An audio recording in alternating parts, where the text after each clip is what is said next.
75 years ago, as war raged in Europe and Japan, delegates from all over the world gathered in Bretton Woods, New Hampshire, to build a new global financial system. Through their creativity and collaboration, billions were lifted out of poverty all over the world, and the American middle class was created. But nearly a century later, it's time to recognize that the global economy has changed. We need a new system, one that builds on what worked, free markets and free people, and changes what doesn't. We need a new path for the future of capitalism, so countries can heal fractures within their own economies. From excessive inequality to job loss from technology, we need to win the race for the future of money. The rise of digital currencies, the long-term health of the euro and the dollar. We need to harness all the tools of economic statecraft, from using sanctions and trade policy wisely to reining in financial crime. Most of all, we need to remember what they knew in 1945. Economics, finance, and foreign policy are all part of the same story. This is a time to restore and rebuild America's collaborative economic leadership. This is a time for GeoEconomics. Good morning to everyone in the Americas. Good afternoon in Europe. Hello to you wherever you are in the world. I'm Fred Kemp, President and CEO of the Atlantic Council, and it's my pleasure to welcome you to the official launch of the GeoEconomics Center's Economic Statecraft Initiative. This new effort will bridge the divide between public and private sectors by recommending sustainable policies on the most impactful and sometimes most controversial tools of American power: sanctions, tariffs, export controls, and much more. It was exactly 1 year ago, on December 1st, that we launched the GeoEconomics Center with a keynote speech by European Central Bank President Christine Lagarde. Over the past year, our GeoEconomics Center, so capably led by Josh Lipsky and his remarkable team, have put themselves on the path in a big way, in particular with their groundbreaking Pathfinder initiative on China's economy, digital currency work including a tracker of the central bank digital currency projects around the world, and global trade. In recent months, the center hosted White House Director of the National Economic Council, Brian Deese, for a speech on the Biden administration's industrial policy, and WTO Director General Dr. Ngozi Okonjo-Iweala to hear her views on the supply chain problems snarling international commerce. With today's launch of our Economic Statecraft Initiative, the GeoEconomics Center is considerably expanding our long-standing work in the realm of economics and national security. The U.S. and its partners and allies increasingly rely on financial tools in conducting foreign policy alongside, and often instead of, military and other means. Yet the financial dimension of U.S. foreign policy is often understudied and overlooked. The Economic Statecraft Initiative will fill in this gap by bringing together policymakers and private sector representatives and informing policymakers on sustainable ways to deploy financial and economic tools in foreign policy. Today's launch event will focus on some of the primary debates and controversies regarding economic statecraft. The first panel will discuss the alignment of U.S. and EU financial, economic, regulatory policies vis-a-vis China. As geopolitics becomes closely intertwined with geoeconomics, the U.S. and its partners will rely more and more on financial, regulatory, and economic tools in conducting foreign policy toward China and elsewhere, of course, as well. The second presentation and panel discussion will dive deeper into what exactly is economic statecraft and how does the U.S. deploy it and how should it deploy it in the national security framework. It has long been insufficient to think about national security in terms of military power alone. But at the same time, we've fallen short of truly understanding and executing an integrated approach involving finance and economics. Our hope is that the Economic Statecraft Initiative will play a key role in this process. Before we begin today's program, I do want to extend some thanks to key individuals who've transformed our GeoEconomics Center and its new Economic Statecraft Initiative from concepts into impressive reality. The driving force behind this effort has been John F. W. Rogers, Chairman of the Board of the Atlantic Council. Two members of our board's executive committee, C. Boyden Gray, also the former ambassador to the EU, Ambassador Gray, and Kostas Pantotsopoulos, have been crucial figures in this effort. And Boyden, of course, has been a leading figure behind our work on economic issues at the Atlantic Council for many years. Thanks as well go to board members David Aufhauser, Laura Lane, and Michael Morgalis for their guidance and commitment since the early stages of the GeoEconomics Center. Thanks as well to our corporate partners, Goldman Sachs, UPS, JP Morgan Chase, and P&G for their trust and support. It's now my pleasure to hand the floor to Julie Friedlander, the founding director of the Economic Statecraft Initiative and the C. Boyden Gray Senior Fellow. Julia brings extensive experience working on financial and economic dimensions of U.S. foreign policy at the Treasury Department, at the White House, and in the intelligence community. These experiences have shaped her unique perspective on national security and financial policy and have inspired her to establish this initiative. Julia, the floor is yours.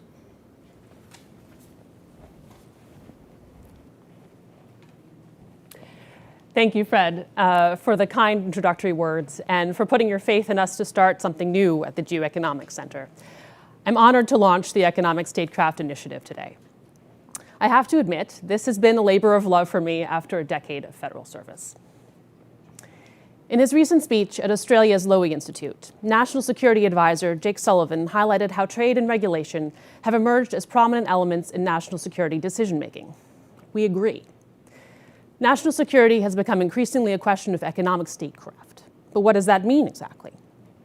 David Baldwin, whom we'll hear from later this morning, defined the term in the 1980s. But now we're returning to these questions with greater urgency. For us at the Atlantic Council, we ask, how do we design an appropriate role for government interventions in free market economies on the basis of national security, not pure economic advantage? The challenges that the U.S. and its partners face today reach far beyond traditional concepts of defense, sovereignty, or deterrence, to the development of new technologies, protecting critical supply chains, or imposing national security restrictions on capital markets. Governments are relying more and more on financial, economic, and regulatory means to handle international conflict, in part because they can be so impactful or damaging. The global economy has become more interconnected, multipolar, and increasingly financialized, with GDP determined by the health and growth of international financial markets, boosting both the risk and the power of intervention. Apolitical regulatory processes, typically siloed technocratic functions, are suddenly in the middle of political whirlwinds for both the U.S. and its partners. Understanding where the fissures lie, both in how policies are designed and then how they are implemented, becomes even more critical. Admittedly, there's a bit of a conceptual problem here. Economists tend to view one country's gain not as another's loss, and argue that improvements or decline in economic welfare are felt regionally or globally. We go up and we go down together, such as how the global economy expands and contracts through the course of the pandemic. Nobody really wins a trade war like they might win a real war. National borders matter less than your textbooks on theories of international relations will tell you. Market participants are thinking about a different power balance than those looking at maps. Currency markets, commodities trading, and financial settlements are inherently transnational and can move in different patterns than political changes. When our geopolitical challengers see the U.S., they don't just see the actions of our government. They see the behavior of a robust private sector. They see the different universes of vocabulary between Washington and New York, between the world's biggest financial center and the nucleus of military power. Also, think of it this way. Thanks to economic statecraft, much of U.S. national security lies not in the hands of policymakers, but private sector firms asked to comply with sanctions, export controls, investment screening, and non-tariff trade barriers. Governments of open market economies have outsourced cornerstones of national security policy to private actors who have an obligation to uphold sovereign law, but not to sign on to a political project. Firms bear the ultimate responsibility for the success of a policy. It's a heavy cloak to bear, and we at the Atlantic Council think a lot more needs to be done to assist firms in complying with government policies that are becoming increasingly complicated, and that firms should play an active role in determining what those policies are in the first place. As Fred mentioned, our center has gotten off to a great start over the past year. As a think tank program, we strive to put fresh yet practical ideas on the table through in-depth research and data analysis. And as a convener, we bring together key stakeholders in both big public convenings, such as this one, albeit virtually today, but also small, off-the-record roundtables to help achieve greater understanding and consensus of what can actually be done. We hope you enjoyed today's events and stick with us going forward. We have a lot in store. I'd like to thank my teammates, Josh Lipsky, Ola Mura, Liz Graham, Rugang Prasari, Maya Nicoladze, and our stellar interns for their partnership, keen eyes, and support. We're a small team at the GeoEconomics Center, but we like to think we pack some punch, especially with the support of our wonderful non-resident senior fellows. I'd specifically like to thank Weiser Family Distinguished Fellow Dan Freed for years of mentorship and wisdom both for me in multiple professional positions, but also our team and the greater Atlantic Council family. He has steered our organization's work on sanctions, building sustainable alliances, and upholding democratic values. So what do we have planned for today? We're going to take a bit of a tour through different areas of our Economic Statecraft program, from US-EU regulatory cooperation to combating illicit financial flows, to defining how the US has and will use economic statecraft as a part of a holistic national security strategy. We're honored to welcome a full deck of distinguished experts in government, private sector, academia, and journalism to offer their ideas, debate each other, and hopefully give you something tangible to walk away with for your professional lives. For our first panel, we ask, how can the US and EU better align financial, economic, and regulatory tools when managing their relationship with China? We'll start with a presentation by Agatha Kratz, Associate Director at the Rhodium Group, of a new paper she has authored together with Noah Barkin. Their work identifies new areas of collaboration between the US and EU on China, intentionally beyond the scope of the Transatlantic Trade and Technology Council. Then she'll join a panel with Kim Jorgensen, who is the head of cabinet for Margrethe Vestager, who is the executive president for Europe Fit for the Digital Age and Competition at the European Commission, Penny Naas, president for International Public Affairs and Sustainability at UPS, Jörg Wuttke, the president of the EU Chamber of Commerce in China, and moderating will be Anna Swanson from the New York Times. We'll take a bit of a coffee break, everyone needs a little coffee, and then turn to a fireside chat on financial transparency as a national security priority with Dr. Markus Pleyer, who is currently president of the Financial Action Task Force, or FATF. Our second panel, starting at 11:15, asks, how does the US use economic statecraft within its national security framework? We'll start with a paper presentation by Carla Norloff, Associate Professor of Political Science at the University of Toronto and a non-resident senior fellow with our center. And then she will join Caroline Atkinson, former Deputy National Security Advisor at the White House, David Baldwin, Senior Political Scientist at the Princeton School of Public and International Affairs, Samira Fazeli, Deputy Director at the National Economic Council at the White House, and Vivian Salama from the Wall Street Journal will moderate.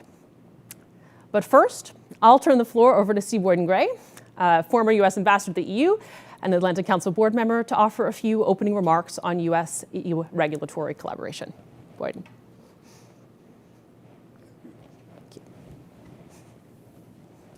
Thank you very much. This is a pleasant moment for me to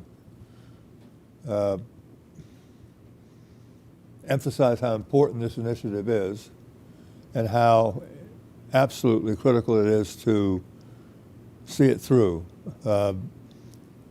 I'm perhaps a little obsessed with regulation since that's been my life, administrative law, but we found during the Bush 43 presidency that the Transatlantic Economic Council, which was initiated by Chancellor Merkel, was really working very, very well in resolving disputes between the two continents. And if you think of it in the big picture, there's no reason why Madison's vision of a single market here and the founders of the European Union in Europe seeing the value of a single market in Europe as being the best promoter of economic growth and liberty, why we shouldn't see the two continents as a single market. It's 40% of the world GDP. There's trade back and forth. Billions invested by both sides on the other side. For example, I think most of the BMW cars made in Spartanburg, South Carolina, are actually sold in Europe. There's no reason for there to be really any regulatory differences in how we approach economic issues. And every economic issue comes down ultimately to a regulation that Julia used to have to handle when she was when she was at Treasury. So it's terribly, terribly important to see this through. When we were doing Transatlantic Economic Council work that sounds very much like the US-EU Technology and Trade Council, we did run into problems, I have to be candid, with the French, who weren't as free market oriented as we might have hoped. And they used the pretext of chickens, a famous story, and EU-Europe lore, to kind of slow that down. Now, I think because of Macron changes in his own policies in France, we have a chance to really meet together and get things done, because he has opened it up. And in some ways, the European economic regulatory policy, as recently announced, is in advance, really, of ours. They're taking a position that for every regulation you put in, you must take one out in the same area. That's something that Trump did. I think Biden has canceled it, but it shows that European policymakers are willing to engage on these issues. It is important to understand the differences. Our competition, which is the central plank of the European Union, really, as far as I was concerned, the most powerful agency, the most powerful force, they have a rule, which I think is very good, no subsidies. And in the United States, we rely heavily on subsidies for regulatory performance. Take a look at the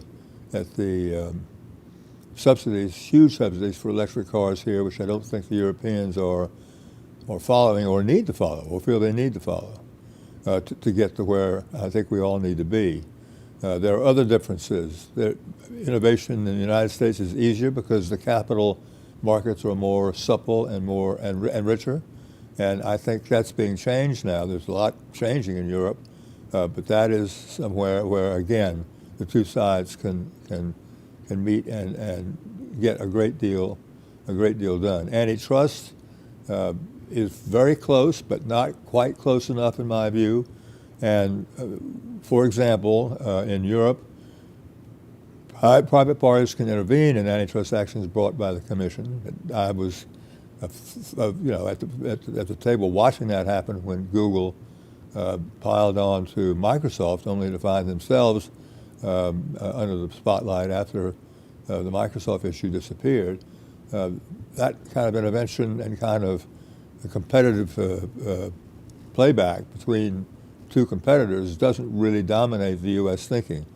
But I have to admit that where we are with antitrust in this country, given big tech, digital issues, cross-border data flows, that we have a great deal to do in this country to straighten out our own thinking on antitrust. It's a very verdant area now for ideas and reform, but we, if the truth be told, have a long way to go. And I think this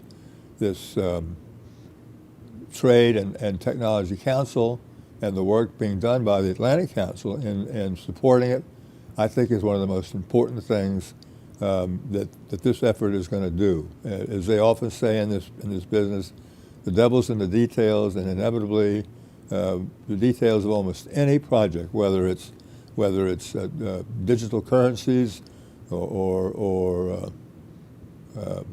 any other issue you can think of, is always going to come down, almost always, to a regulation. And the basis for the European Union's legal foundation is mutual recognition. That probably is the direction that we all ought to go into in dealing how to deal with seemingly different regulations on different continents. And I think that that's the way Europe was founded, that's the way a new market could be founded, and that is critical to dealing with the Chinese. we must, with what is potentially the largest market in the world, we must set the rules, given our culture and our learning. And we cannot let the Chinese run away with it, because they will not adhere to any of our values of liberty. So thank you very much for the opportunity to talk too long, and I wish you luck, all of you. This is a most important initiative. Thank you, Boyden, for those opening words and for emphasizing the importance of the EU-US regulatory relationship and highlighting, I think, the panel that we're about to begin. I'm going to turn it over first to Agata Kratz from the Rhodium Group to give a presentation on the paper that she has just authored and published with us. Agata, go ahead. Thanks, Julia. Thanks, Julia. Thanks, Fred, for having me today. It's a pleasure to be here, and it's about time we had a discussion on economics and business and how they can be used carefully and constructively for broader foreign policy purposes. So I'm really glad to be here, and I'm really glad to be part of the launch of the Economic Statecraft Initiative. I also want to thank the Atlantic Council for the support to the paper I'm about to present. It wouldn't be possible without you. And of course, to Ambassador Gray for very good introductory comments, which I think set the scene nicely for what I'm about to speak about in this morning conversation. As you mentioned, Julia, my Rhodium Group colleague, Noah Barkin, and I have spent the better part of the last 3 months thinking and researching ways that the EU and the US could come and learn from each other and learn from the past 5 years of their regulatory innovation to deal with the challenges of China. From this research has emerged a paper, which is available today, and I would really encourage everyone, of course, to read it. But while the paper goes into a lot of sometimes slightly excruciating detail about the initiatives that have been launched on both sides of the Atlantic, and about how both sides could do more to work together, align their approaches, and even co-design some tools in some policy areas. What I'd like to do here today is to set the framework, set the background for the very excellent panel discussion we're going to have in a minute. And so for that, I want to set the context for this paper, what it was born out of, why we decided to write it, the main issues it covers, and just a few examples really of the many recommendations we make about the avenues and the low-hanging fruit for EU-US policy coordination going forward. So let me start with the context. The past 4 or 5 years have seen a proliferation of EU and US policy actions and regulatory measures on China. Unless you've lived under a rock, this was obvious. A lot of it has come from a willingness on both sides to try and respond to the challenges posed by the changing nature of China, and especially the allegedly increasingly diverging economic and political system in China at the moment. And the measures that have been taken on the EU and on the US side have spanned all kinds of economic policymaking areas. They've touched on competition policy, they've touched on procurement policy, they've touched on investment screening and export controls, and they've been extremely expensive. What they haven't been is coordinated. What we've been missing is a common approach to developing those measures. They've been developed unilaterally, autonomously on both sides of the Atlantic, which has led in certain cases to idiosyncratic instruments and idiosyncratic approaches.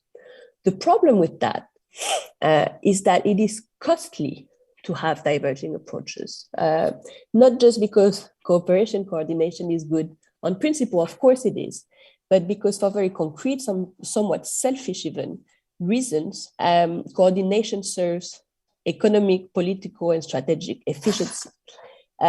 More coordination means that your policies are just going to be more effective in a number of cases. If you coordinate more, you can close loopholes in investment screening, export controls, and make sure that flows and cross-border, for example, transfers of technologies don't happen in the EU if you don't want them to happen in the US already. You can also avoid, for example, cases where subsidies disbursed on one side of the Atlantic might actually be just canceled off by similar subsidies being disbursed on the other side, by the EU, for example. And so pretty much policy canceling each other off. The other advantage of coordination is that it preserves business interests and it preserves business opportunities by limiting the burden on US and EU companies from complying not just with one, but with two sets of regulatory standards, regulatory frameworks. And also by preventing companies from one side of being overly favored by a looser regulatory framework around them than would be the case on the other side of the Atlantic. So avoiding a feeling of unfairness in the mix as well. Finally, coordination serves political and strategic purposes because the more you align, the less you have the risks of misunderstanding each other, of running into conflicts because of some of the tools you put in place, be they tariffs or restrictions on trade and investments. And so it decreases the potential for tensions, transatlantic. It also reduces the potential for tensions with China, because if there's more of a transatlantic consensus, then you can hope and you can try and work towards a more constructive engagement that is less prone to reactive and sometimes excessive measures taken against China. So that's the broad context. The other thing to note is, of course, that well, after 4 difficult years, there happens to be a window of opportunity to do more, to coordinate transatlantic approaches. A Biden administration in the White House means a lot of the Trump rhetoric, unpalatable rhetoric has been dropped, which makes it easier for the EU to engage. It also means that the US focuses back to alliances and working with partners. And so we've seen already some of the results of those changes in the past few months. We've seen steps taken and outlined in the introduction towards an EU-US Trade and Technology Council with the first meeting in September. We've also seen an EU-US dialogue set up on China. And all of that opens up opportunities to do more to coordinate, harmonize EU and US regulatory approaches on China. So what can be done? Concretely, a lot of the paper that's out today aims to address this question. What we did with my colleague Noah Barkin is we spent the past 3 months reviewing carefully and in detail a whole number, a whole lot of EU and US policy measures over and across trade defense, competition, procurement policy, supply chain policy. And what we did is we tried to identify just 3 areas ripe for more harmonization at the moment. The 3 we decided to pick are competition and subsidy policy, measures to address forced labor and human rights, and ways to respond to China's Belt and Road Initiative. I want to note here that we intentionally left out areas that are prioritized by the Trade and Technology Council, because what we wanted to do is to look at the next step beyond the council. So we didn't look at investment screening. We didn't look so much at export control, for example, or trade measures, more traditional trade measures. And for each of those buckets of policy, so to say, we highlighted what the EU and the US approach have been. We highlighted and made the case for why cooperation would make sense in those 3 areas. And finally, we proposed concrete steps and recommendations for what the EU and the US could do together. I won't go through all of them today. The paper is quite long, and I would once again encourage everyone to read it. But I just want to give 3 examples of recommendations we're making in the paper, just to set the scene for the discussion we're going to have in a minute. First, we suggested that the US can learn from EU's approach to tackling Chinese subsidies. The EU, many of you may know, has over the past few years devised a single specific dedicated instrument for tackling foreign subsidies, including Chinese subsidies. And while, of course, the US might not be able or willing to replicate it in full, it can learn from the EU's insistence and approach dividing a single instrument for a single concern. The US's approach over the past 4 years has tended to be sometimes broad, sometimes gratuitous. Think about the 301 tariffs.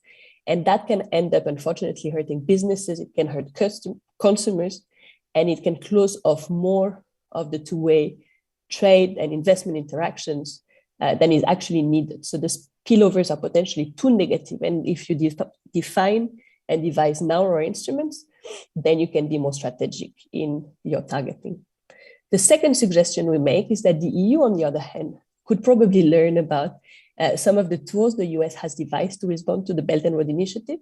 And here we take one example in particular, which is a single narrow instrument called ITAN that funds and facilitates the deployment of legal and technical teams to help countries negotiate and or renegotiate infrastructure contracts with China.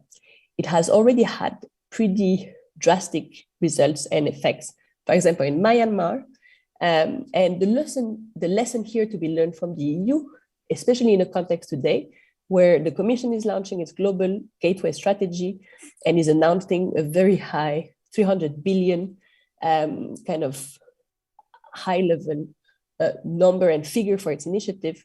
The lesson to be learned here is that actually small scale, well-designed tools can have a much bigger effect than big ticket announcement, and that well-designed tools can have a huge return on investment. And so using those, prioritizing those, means being more careful about, especially taxpayer money. Third and finally, we make recommendations around forced labor, and especially the way that the EU and the US could both do more to reduce the burden on firms by taking a few very simple steps. The first one is just speaking more to industry. This is something the US does a bit more than the EU, and so we encourage the European Union to be more proactive on that area. But also, and most importantly, by aligning the definition, for example, of problematic surveillance technologies, but also aligning and harmonizing the criteria they used for non-compliance and defining non-compliance with their respective forced labor regulation. And finally, by sharing more data about forced labor cases so that both sides actually act and react on the same information.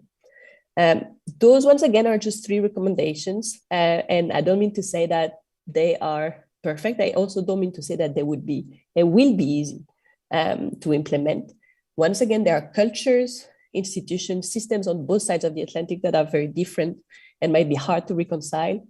The EU is very economics focused, has a level playing field focus in the way it develops instruments. It's also very much constrained by its institutional setup, which forces it most often than not to take a multilateral rules-based and principled approach.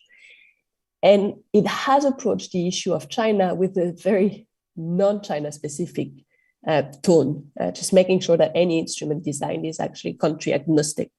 The US, for its part, very differently so, has leveraged China and security to move faster on implementation in some fronts, and sometimes even outside the bounds of the WTO. And so there are strong barriers to coordinating more. But the upside is significant. I hope I've shown that today. And the available low-hanging fruits are actually many. And the window of opportunity is here, and it's now, and it might be closing soon. And so it's the right time to act. Hence the prompt in our paper, and the last word for today, a prompt for EU and US to at least do more to understand each other and each other's concerns and approaches better, especially when it comes to China, but also to identify a small number of narrow instrument, now coordination areas where they can rebuild trust and show that concrete progress can be done efficiently. So let me stop here, Julia, and just pass the conversation back to you. Thank you so much, Agata. We look forward to reading all of the excruciating detail of the report. The devil's in the details, as Boyden said earlier. I'm going to turn it over now to Anna Swanson to begin the panel. Go ahead, Anna. Thank you so much for having me. My name is Anna Swanson. I cover trade for the New York Times. And it's a really fascinating moment for transatlantic relations, in my view, as we see the standoff and the confrontation of the Trump years subsiding. We're beginning to see what a more aligned US-EU policy could look like.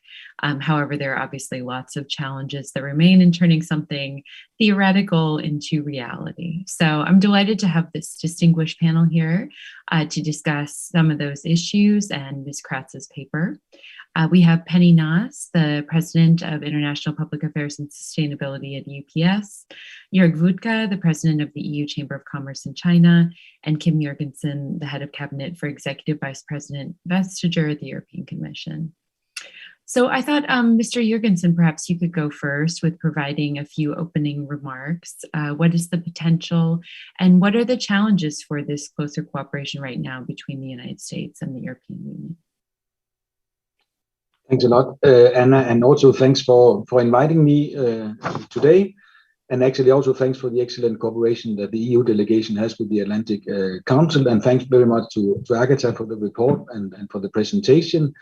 It's a very interesting report, and I find it very accurate and show the depth of the research that you have done. And I think that the three highlighted areas are very well chosen. So I can agree with the assessment here, and also the potential to increase cooperation on all three.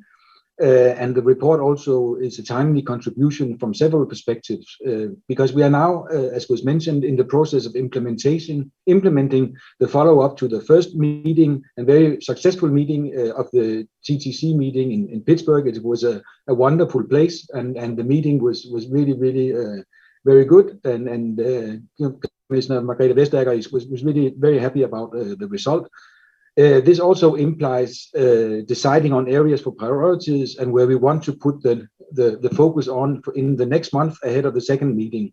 And therefore, Executive Vice President Vestager will travel to Washington, D.C. Next week, where she will take these conversations forward with her counterpart. And only you mentioned, Agatha, the Global Gateway that was adopted just a few hours ago, which sets out EU's ambition on connectivity and infrastructure development around the world. And this will give us the framework we need to address some of the issues mentioned in the third area of the report. But before, maybe if you allow me to go into the specific topic, I would just want to take one step back and pass three messages on the overall topic of the report.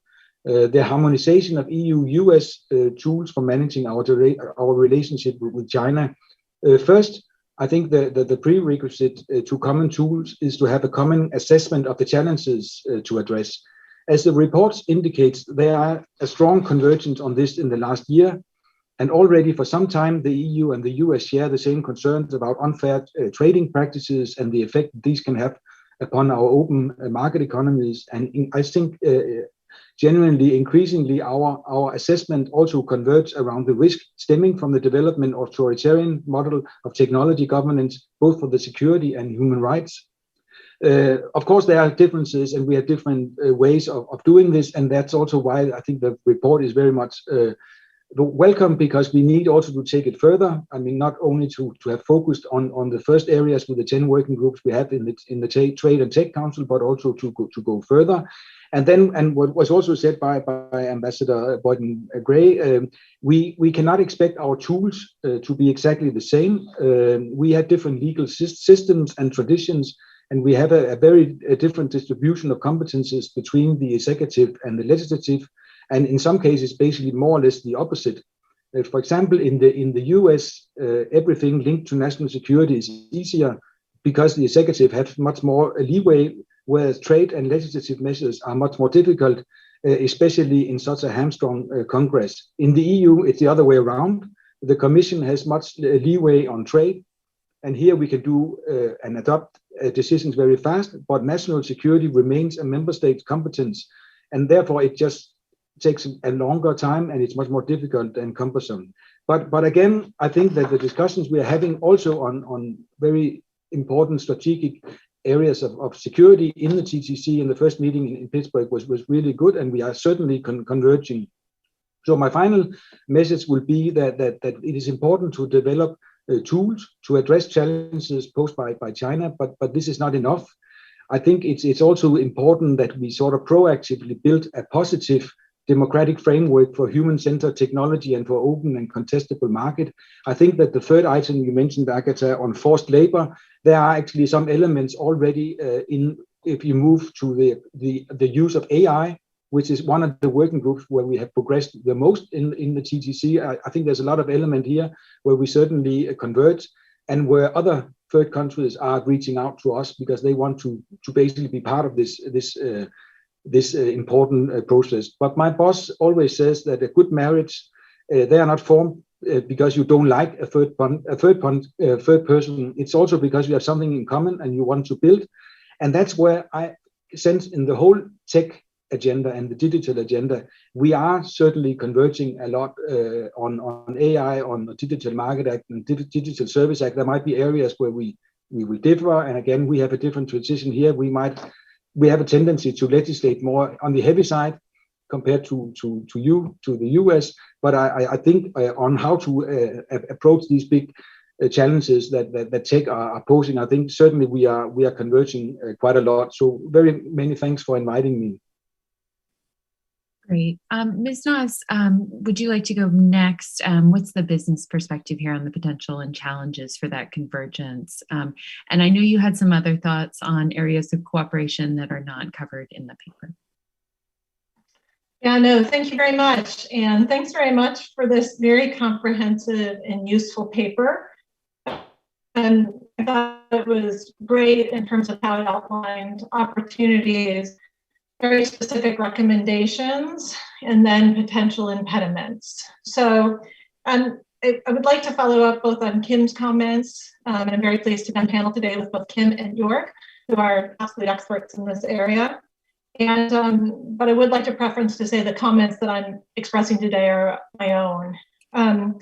I've spent a lot of time working on these issues. I learned from Boyden Gray and was involved with him in some of the earlier regulatory discussions. He's an absolute leader in this field for so many of us. And I also spent part of my life doing anti-dumping and countervailing duty subsidy investigations on China. So I was really down in the trenches on some of these subsidy issues and issues around looking at some of the challenges that we all face.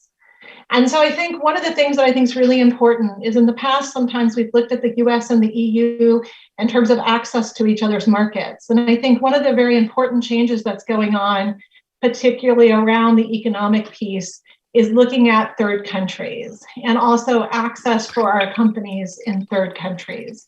Because I think that's something, whether it be Belt and Road Initiative or other things that are out there, some of the distortions that we are seeing do come up and are reflected not in our own markets, but in our access to third markets. And so I think that this work between the US and EU is very important, not for those purposes. I do agree with Kim that it seems to me that the TCC has got a lot of great work. It's building on a lot of past initiatives that I think have set the foundation, but there's a new political will there. And so I go to Kim's point about the systems that are in place between the United States and Europe. But it seems to me when there's political will on both sides of the Atlantic, there are ways to overcome some of those mismatches between the administrative side of our governments and to achieve results. So for me, when I looked at the paper, there were a couple of things that struck me that I thought were also important opportunities, some of which are included in the TTC, but some of which are not. So first, in particular, I thought that the paper took a very good approach with regards to goods and the production of goods. But I think there's also a question about services, and in particular, the issues around industrial subsidies and competition policy when it comes to services. Now, this is a harder area. I think Europe's got a better grip on it than the United States does, but it's a hard area in part because services by their nature don't necessarily physically cross a border, making the enforcement aspects so simple. But I think that as we move forward, and I took note that the US and the EU and Japan had a meeting yesterday, again, to talk about industrial subsidies. We need to think about how and what instruments we might need to tackle some of these issues when they involve services, because I think both the US and the EU create a lot of value in our services sector. And so that's just something that I think remains a very difficult but important issue for us to think about moving forward. A second issue, and I do know it's being discussed in the TTC, but I also think there's been some very interesting developments just in the past few weeks with regards to climate change. And in particular, the work that the US and the EU have done to look in particular at the steel and aluminum agreements with regard that they've struck with regards to the carbon intensity of products. And when I think about the US and the EU as joint markets, and when I think about the US and EU's goals around climate change, it seems to me that there is a strong desire in both countries to encourage climate-friendly products and climate-friendly production. And whether it be the EU's carbon border adjustment mechanism, whether it be other discussions that are ongoing around decarbonization at the WTO and elsewhere, it seems to me that this is also an area of opportunity between the United States and Europe to jointly develop ideas around how to encourage more climate-friendly, productive technologies around the world in terms of how they do or do not allow access to their markets. So those are just a couple of thoughts I had coming out of the paper, but to begin with, and I look forward to further conversations on this topic. Great, thank you so much. And I will circle back to that topic of climate change. I think that's one others would probably like to comment on as well. So Mr. Vodka, could we get your opening remarks? What is the business perspective on the potential and challenges for cooperation right now? Thanks. Well, thank you, Anna, and good night or good evening from Beijing. It's a pleasure to be there, and lots of my friends actually are online, and I can see some of them here in the studios. First of all, the European Chamber is a 20-year-old organization with 9 offices across China, 1,700 members, and we complement the work that AmCham does here. And I want to start along these lines, as we have a lot of things in common. We are competitors on the marketplace. At the same time, we produce these papers that actually are outlining where the issues are and coming up with recommendations for our governments as well as for the Chinese government. Ours is called the Position Paper. I just launched it in September, and it's a solid 430 pages with, believe it or not, 930 recommendations only for the Chinese government and plenty for the European authorities. So AmCham and us, we do a lot of groundwork here in order to pinpoint the challenges we face in finance, in cars, in pharmaceuticals, and so forth. Again, 930 in our case coming out from 35 different segments of business just tells you the magnitude of the problem. And let me also outline that is only business represented in China. We have a lot of issues where actually business has left China or doesn't even can enter the Chinese market. And we try to add on special papers. We launched a decoupling paper in January where we outline the challenges of decoupling. And of course, we cover the US, Germany, Europe, and China, how the stress between, in particular, China and the US puts stress points on the European Union, where we should work together and so forth. So all of the papers I just mentioned, you can download from the European Chamber website free of charge. You don't have to be a member. Overall, I must say that the difference between the US, Europe, and China is China has a plan. I mean, the whole DNA of the Communist Party is to plan. 5 years plan here, 30-year plan there, and so forth. For us, with our democratically elected and changing leaderships, of course, that's a tough thing. But it's the strength of the Chinese system that actually they can come up with something like Made in China 2025 and follow through, something I think we can learn from the Chinese. As a matter of fact, tomorrow afternoon here in Beijing, I will launch a paper on standards. Again, you can download it tomorrow. It's standards where China is going into the global field and actually challenging the standards that has been set by, particularly by industries and private business, and having a more stronger state-centric hand in all of this, and the challenges that derive from this one, how China's positioning themselves in international bodies that have been basically kept open by Americans, Europeans, because we possibly lost interest in them, or we were complacent, or we were basically assuming that we are pretty much in control. The Chinese have a plan, and the Chinese take that very, very serious, and we should just wake up to the fact. So read the report tomorrow. When it comes to Agatha's wonderful piece, and Noah also, I must say that what strikes me in the changes that I have witnessed chairing this organization is the end of naivety in Europe.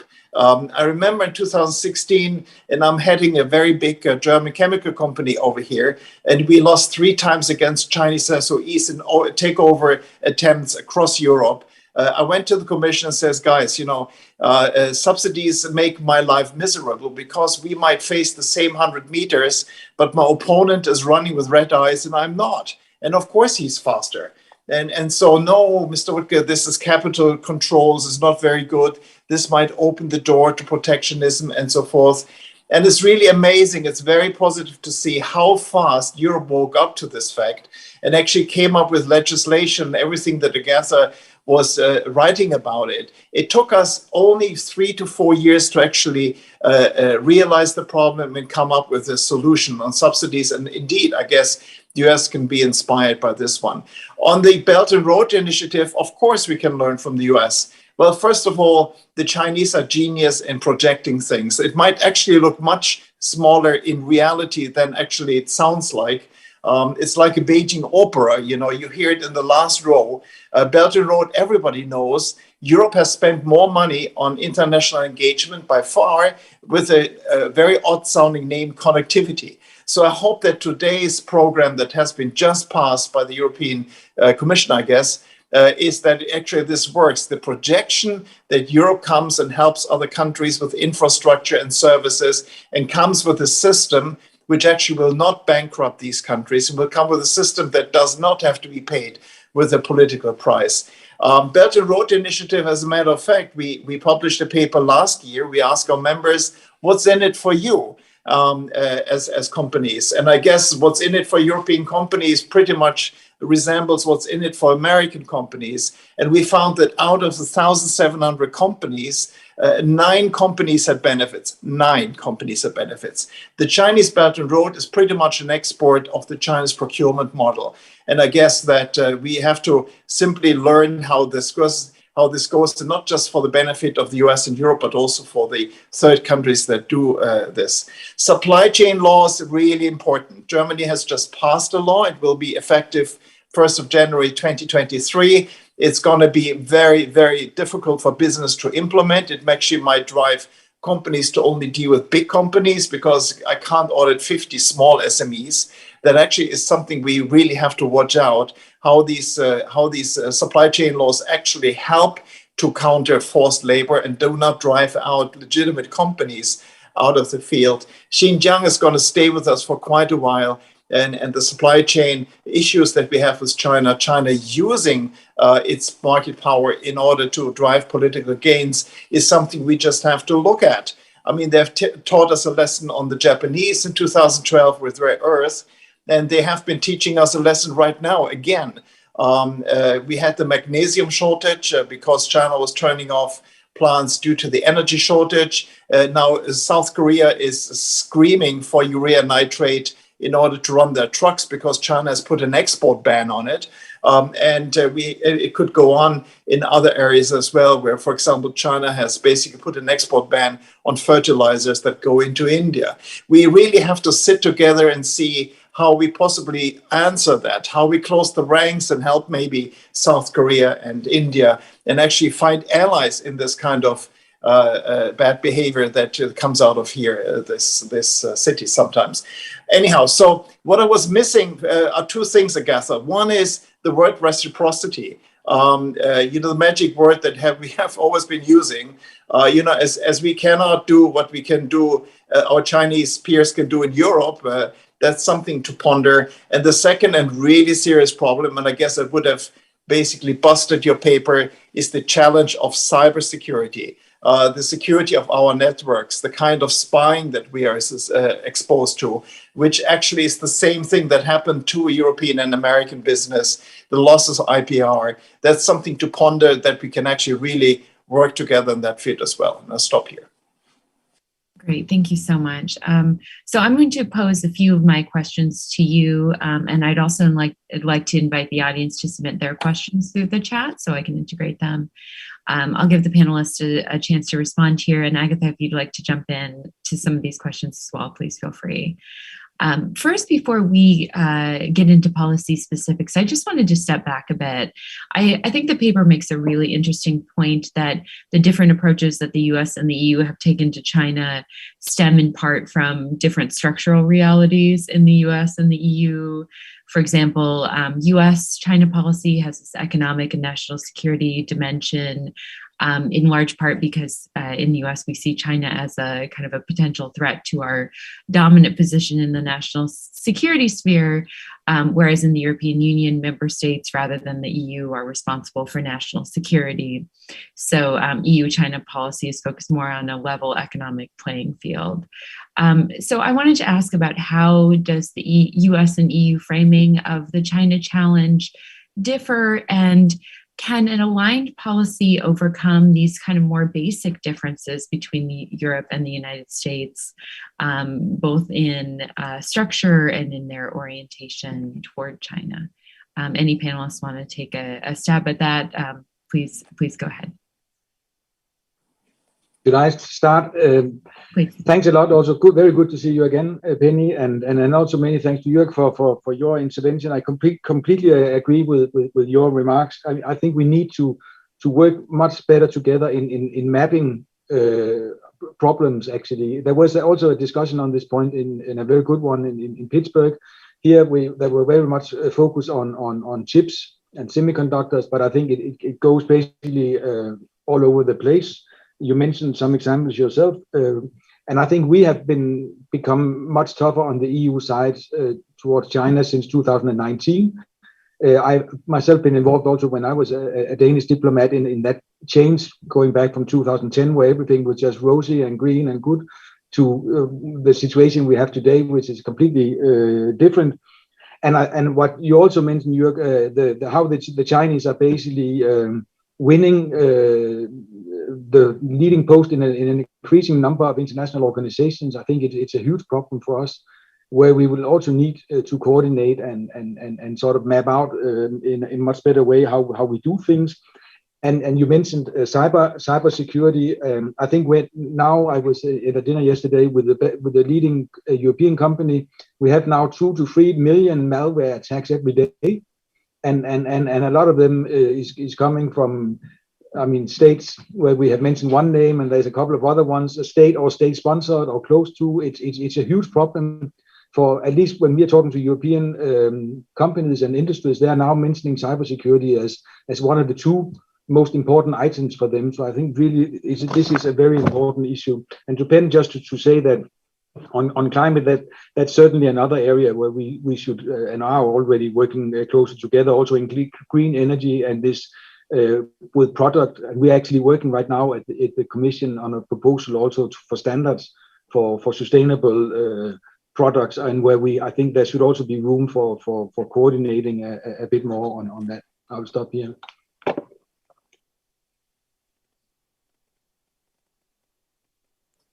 Anna, if you allow me, I would love to react as well. The difference between national security focus and the economic or level playing field is how I like to call it focus. Maybe reciprocity, to your point as well. Very, very strong in the EU mindset. It's a result of competency to start with, just because the EU can do certain things and it can't do certain other things. And so, it has to focus on the tools it can actually push and the levers it can push.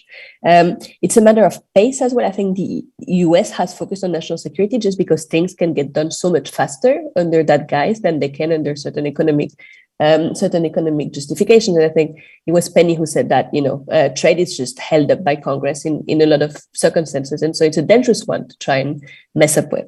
And finally, an issue of legality. In Europe, you can't treat different countries in different ways. And so you can't have China-specific instruments simply because that's very much illegal to be treating any country differently. This will continue. The difference will continue because, the three of those things, competencies, pace, and legality, will continue to be an issue. Even if the single problems are the same, there will be different approaches. The thing is, where narrow, and this is why we adopt such a narrow perspective in this paper, when narrow issues are identified, I think those diverging approaches don't represent a barrier to coordination. You might have an economic security focused on subsidies because they affect critical industries that you think are necessary for your economic security. And from an economic point of view in Europe, you might be thinking about your supply chain because you want your companies to have access to certain materials, yet you can devise tools that have the same grounding, that have the same approach, and that will be more efficient. And so you can have two different approaches. It doesn't mean that coordination can't work. That's the first thing I want to say.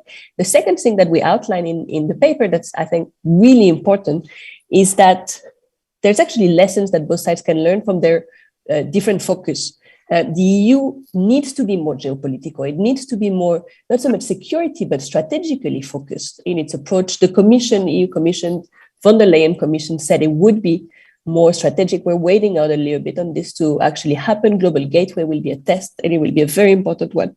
But it needs to treat China as not just an economic problem, because it isn't just an economic problem. So there's learning to be done here, and same for the US.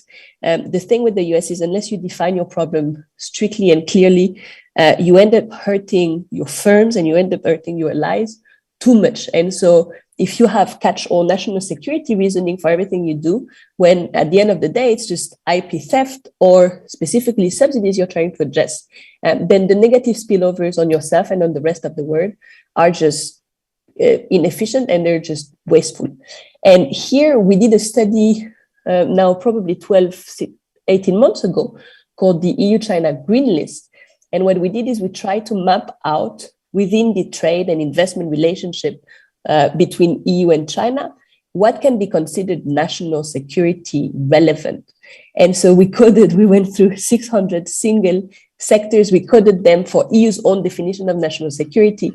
And what we found was actually pretty striking, that even if you take the broadest possible maximalist definition of national security, most sectors are green, so to say, meaning they're not national security relevant.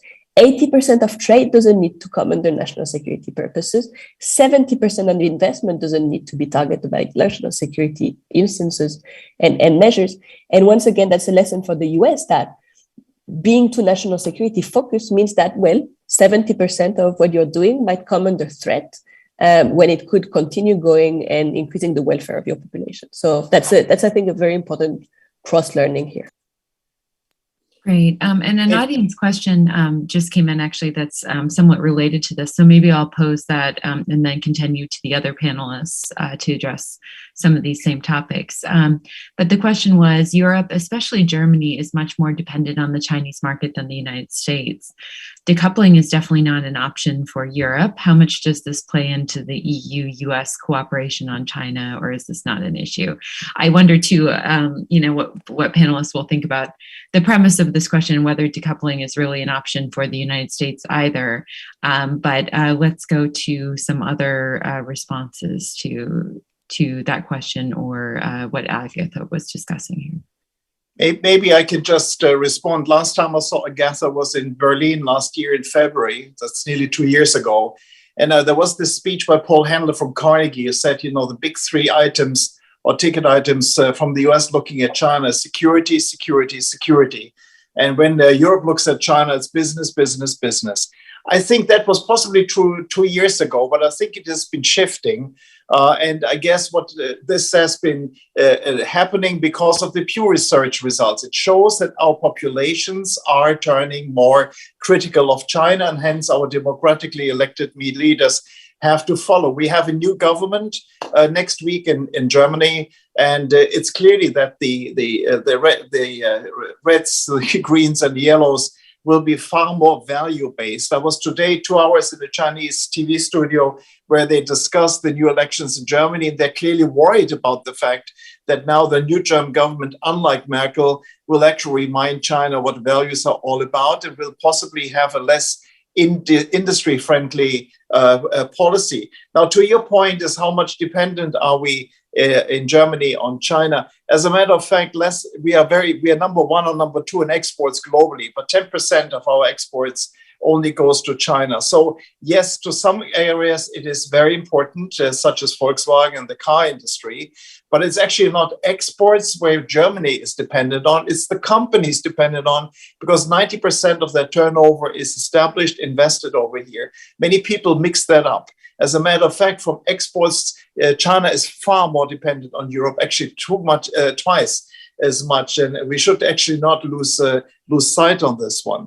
I guess also where we can cooperate, and in Germany they're discussing this forever, is the international procurement instrument, that we sit down with our trading partners and say, guys, a subway in Egypt, for example, Cairo, why don't you follow the international orders? We have a bilateral agreement between Germany or Europe and Egypt that actually makes sure that our companies are not disadvantaged. But our companies are losing our contracts in Egypt because the Chinese come with subsidies. And sometimes it might be helpful to remind our trading partners that this is not acceptable anymore, and why not coordinating this one. The last point is that also we should consider where we find common ground with the Chinese. So we should not just look, into Beijing and see them as an adversary and sort of how to contain and whatnot. We should try and probe and learn from each other, where China is positive, responsive on climate change, on green development, on biodiversity, in order to see actually where we find common ground also with China, in order not to drive them in the corner. And the biggest worry I have is that actually something which is normally very, very nice and positive might be turning into a political battleground. And there maybe Europe and the US can also coordinate how to respond to this, so it doesn't derail the relationship with China. As the Olympics happening in this city in a couple of weeks, because the chamber is dead against sanctions. We think that is not going to help, but we have to find a common language, maybe common approach, in order to actually let the sports people do what they do best and keep the politics out of it, but also remind China that a couple of things are simply unacceptable. Great. Penny, did you want to respond to any of that? How does the US and EU framing of the China challenge differ? Is decoupling really an option for either the EU or the US? So I like Ambassador Tai's phrase of recoupling, not decoupling, but recoupling. But second, I think there's also still the framing of how the US and the EU see each other. And I think one of the things we need to think through is that we still have these old disputes. Luckily, we've been working through them. I started off in 1993 analyzing subsidies that Airbus had received. And in 2021, we finally are in agreement to get, on this longstanding case. So I feel that there are some issues that we still need to continue to come to agreement between the United States and Europe that we have joint positions on in order to tackle them with others. For me, the cyber issue that Jörg has raised is absolutely a critical one, but yet it seems to me there's still quite a bit of time spent between the United States and Europe on how to exchange data cross-border between one another, which then makes it challenging for us to come up with joint positions in other jurisdictions with regards to how to tackle some of these other issues that are out there that I think are much more critical to business and to citizens moving forward than some of these old, long-standing disputes we've had. I think in general, we need to become a bit more agile, put some of these disputes where possible to bed, and focus on some of the future issues, as this paper has rightly pointed out. Great. And I was thinking we could get into kind of a rapid fire round here, if you all would, with regard to some of the policy specifics. So if you could each pick one specific policy advancement that you could highlight that you think might show promise for greater cooperation or convergence, could we just go around the circle and maybe 10, 20, 30 seconds on what you think is a particularly promising specific policy advancement? And let's start with Mr. Jurgensen. Thanks a lot. I will then point at AI and how we use AI, because here you could say that we had the meeting in Pittsburgh on the US side was basically saying anti-China. We are saying we are looking at it from a regulatory pathway, but we are actually converging quite a lot. And I think that's the working group where we're seeing the biggest progress, and we are looking very much forward to a more in-depth discussion next week in Washington, D.C. on especially AI. Great. And then let's do Penny, Jörg, and then Agatha, if you'd like to jump in as well, please feel free. So I go back to climate change, and in particular work on some of the trade environment issues that I think are ongoing.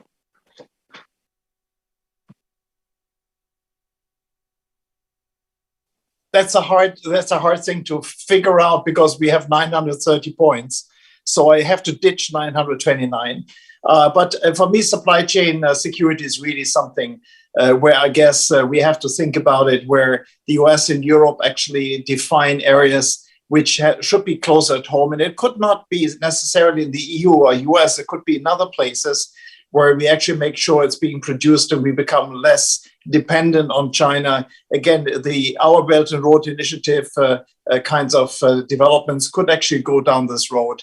How do we secure our supply chains back home? And Anna, I spent 3 months working on this, so it was easy and really hard because we did pick the 3 I just presented. But let me then steal Penny's idea and just expand on it a little bit, this idea of services that in fact we didn't cover enough in the paper, just because my background is in the rail industry. And so I think about goods and I think about industry more easily than I think about services. But that's actually wrong, because even in the rail industry, services are becoming more and more of an issue, more and more of a competitive advantage.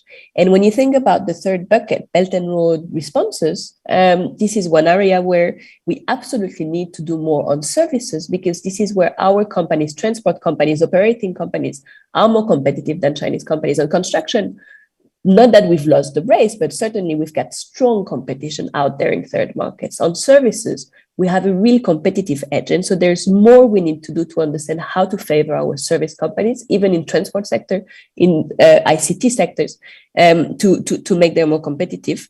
That starts with something long and painful, and that starts with actually developing a joint understanding of how to calculate subsidies in the service industry. And that's maybe something the OECD could be tasked with. They've done a tremendous job on aluminum. They've done a tremendous job on semiconductor. And I would love for them to think more about how you quantify subsidies. Because once you've got that basis to understand how big the problem is, then you can start defining solutions. So sorry for stealing your idea, Penny, but I thought it was a good one.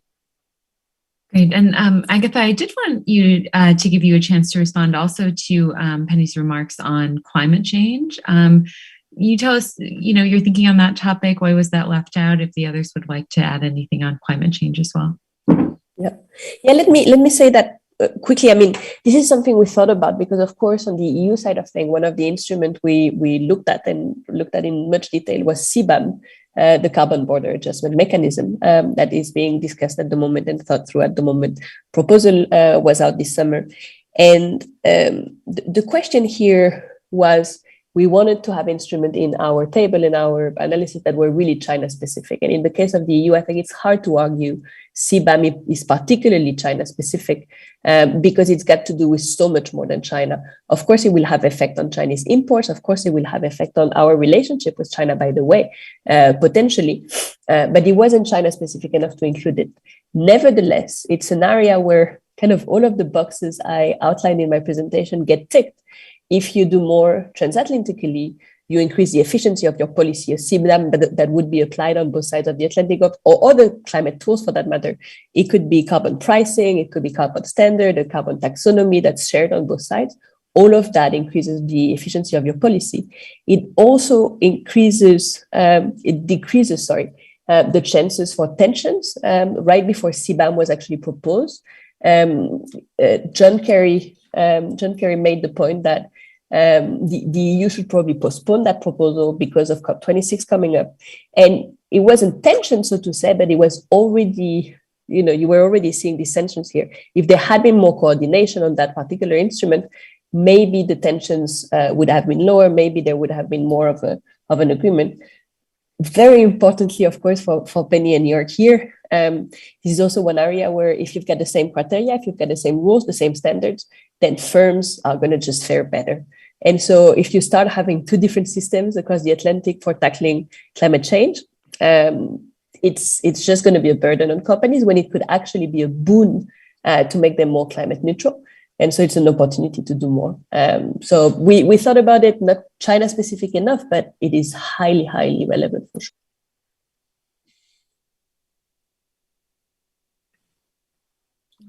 All right, any other thoughts so I can move on here? We did have one audience question. Economic statecraft, especially in the form of financial sanctions against entities, has been a heavily relied upon tool by the US government over the last 2 decades. I'm curious what the report or panelists think about this in the context of this discussion, the audience member says. US use of financial sanctions against entities. Maybe Kim, I'd be curious on your thoughts on this. Agatha, if the others want to jump in subsequently as well. Thanks. This is, of course, an area where it has been difficult because we don't have the instrument of these extraterritorial sanctions, and that has been posing some problems, and therefore I think it's again good to have the TTC and other forums where we can discuss these issues. So I think I'll basically just stop there. But if I also could say 2 words on services and goods, I think it's because we maybe also even lack a bit of data, and therefore it has also been a bit difficult to put that so much into your report. I mean, the proposal that we have launched on foreign subsidies that are now being negotiated with the member states and the European Parliament does not cover trade in goods because the WTO rules covers goods, and therefore we are not allowed to make overlapping things, and therefore we can here again focus on services and investments and other economic activities. That's what we can cover with our foreign subsidies proposal.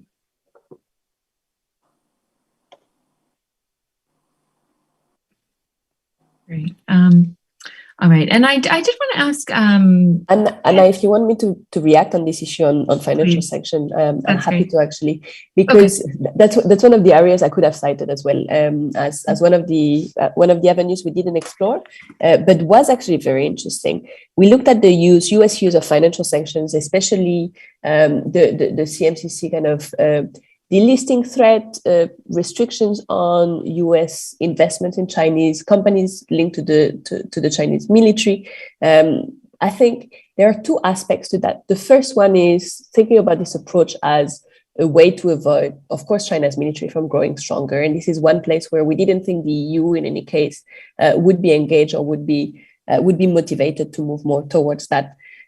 Also, I mean, it's hard for the EU to put in place policies that rely on financial market leverage simply because we're in New York. We don't have Wall Street's kind of clout and strength and weight, and so using that as a lever in our relationship with China is just harder from a European point of view.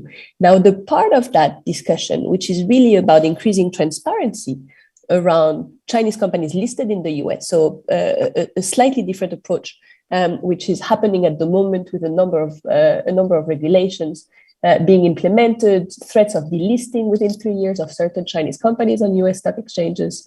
That's actually very interesting because when I guess when York was doing the round to push for a foreign subsidies instrument, when DG Comp was thinking about the foreign subsidies instrument themselves, I remember the debates being about transparency. How do you get more transparency into Chinese companies' books? How do you get more transparencies into just the subsidies they receive? That's back to your comment, Kim, on data about subsidization practices.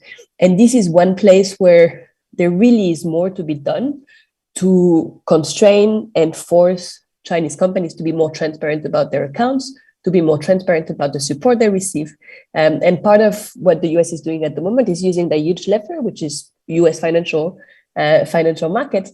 But the EU must and could and should probably find their own way to try and get similar transparency by using a lever that we can pull as efficiently.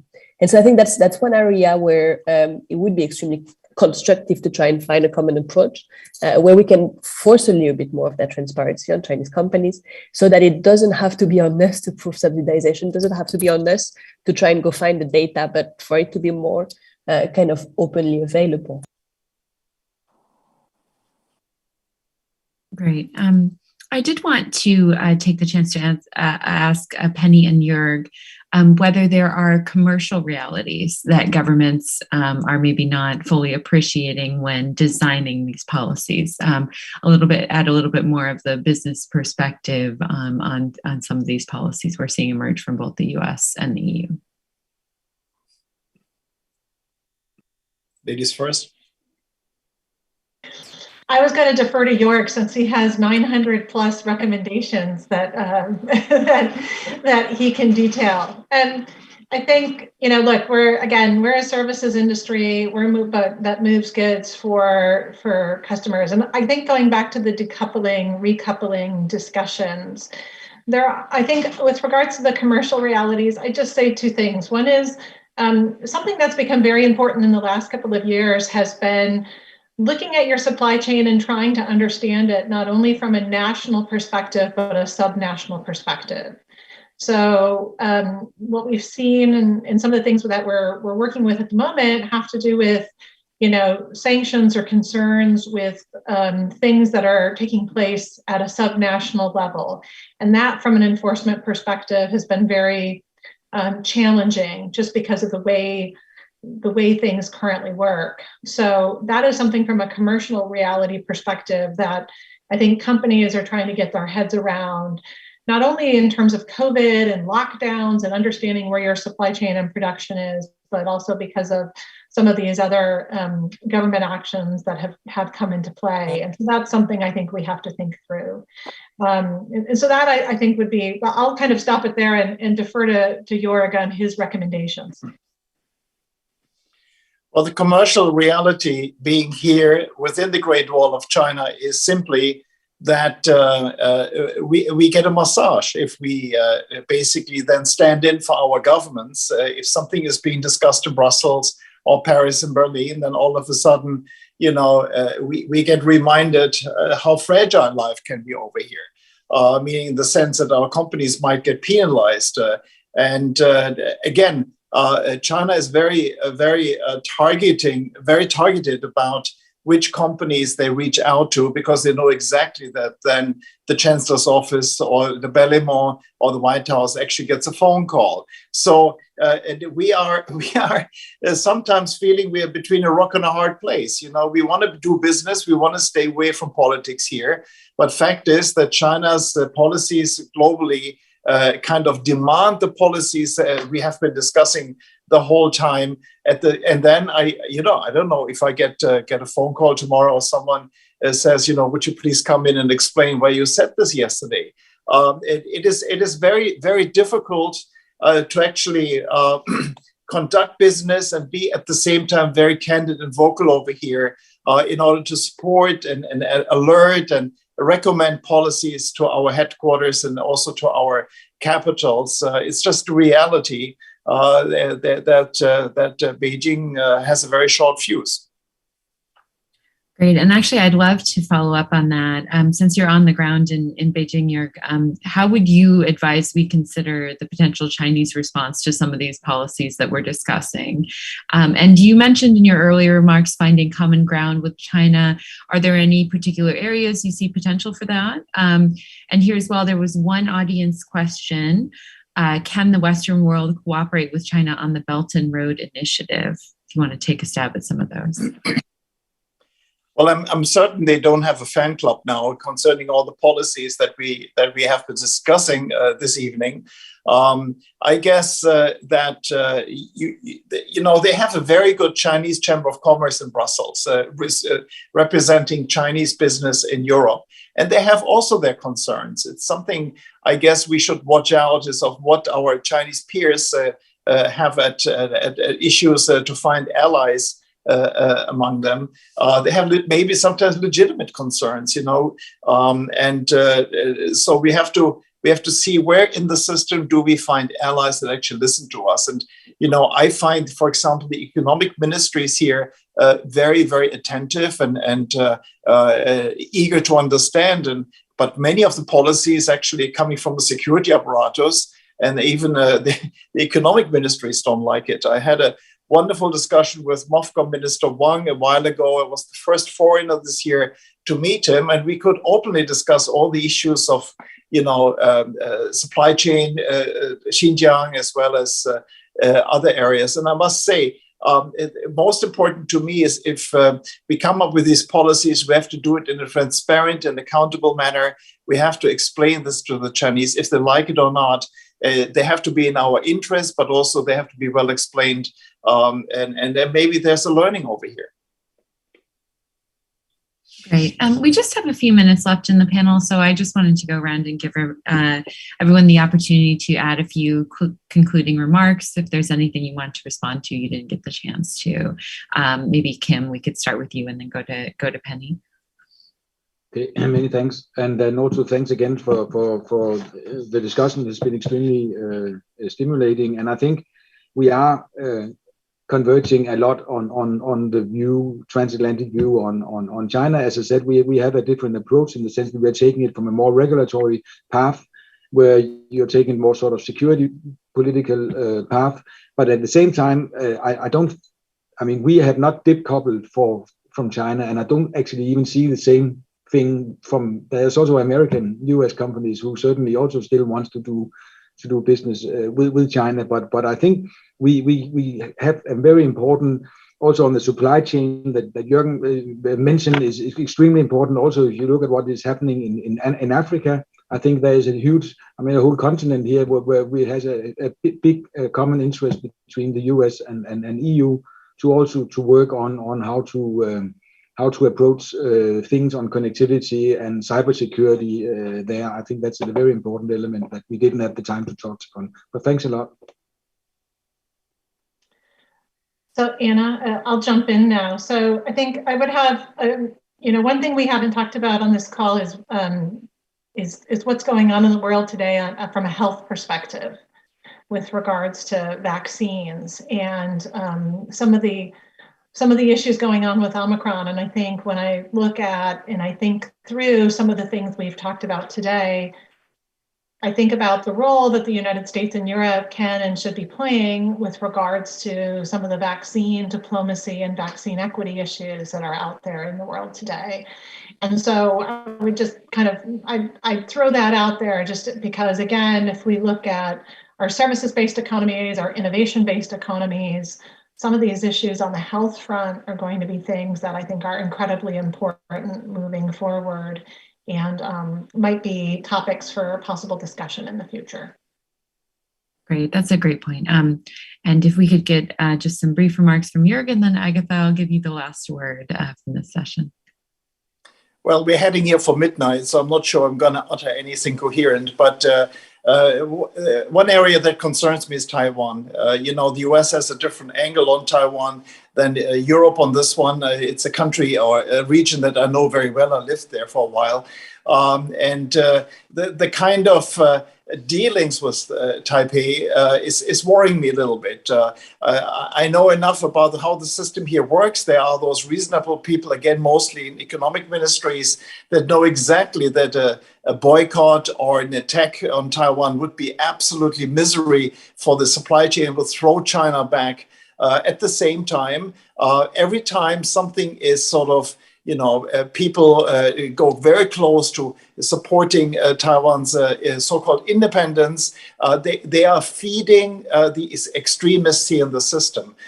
So we have to really watch out. How much do we want to poke into the eye of Beijing this topic? Do we find a common understanding of how we work closer with the democracy happening there, how we can do more business, how we can actually have more cultural exchanges? But we should be very clear about the kind of one China policy on which everything is based. Don't underestimate that people have funny ideas here in Beijing. And Lithuania just learned the lesson the hard way. And it was penalized, and solidarity might lead to other European companies going down this road. I guess maybe a discussion among us on how do we deal with that in order to deflate the problem, and then also maybe to reach out to Beijing to make them understand of what actually our intentions is. Just big words and big ships going up and down I don't think is going to be very helpful. And just for the last word, Jörg, you ended on a very dark word. So let me reinstate a little bit of optimism here. There was a question about what the EU, the US, and China can do on Belt and Road. I think there's just one area that would be extremely productive, and that would be on debt renegotiation. There's a lot that can be done, and it's linked to COVID-19 to deal with the debt overhang from COVID-19, disruptions in emerging developing countries. And there's a lot that actually the US, the EU, and China can do together to try to and alleviate that debt burden, especially at the moment where climate investment and climate resilience investment is desperately needed. And so this is one place where, well, the three sides of that triangle can be cooperative and hopefully will be cooperative. My last word is just to say, once again, this paper was done over 3 months, not a year, and it was meant to touch on 3 areas purposely because we wanted to start narrow, but we can go big. And so it's just one more thing to say. It doesn't need to be just those 3 areas. Coordination is needed across a much, much broader span of policy realm. And so I hope this is just the start of the conversation, really. Thank you so much. Thanks for a fascinating paper and a really wonderful wide-ranging discussion. There are topics we could discuss for days here, and I'm sure we'll get the chance at another event soon. So thank you for our panelists and our hosts, and I'll pass it back to our organizers.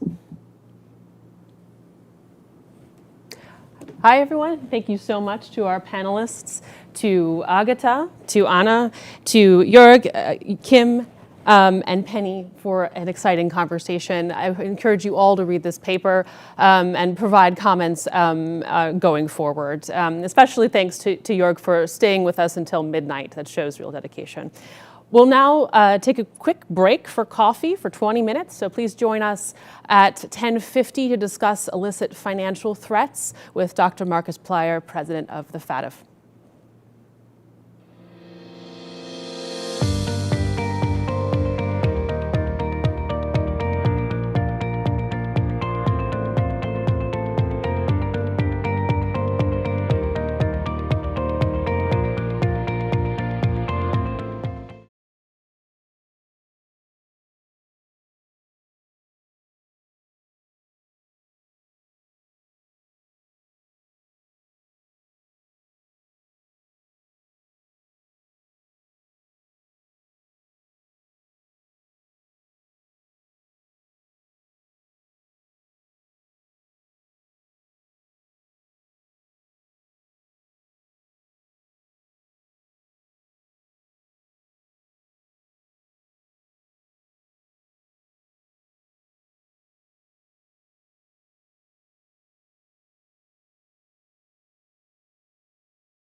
Hello, everyone. I'm Julia Friedlander, Director of the Economic Statecraft Initiative.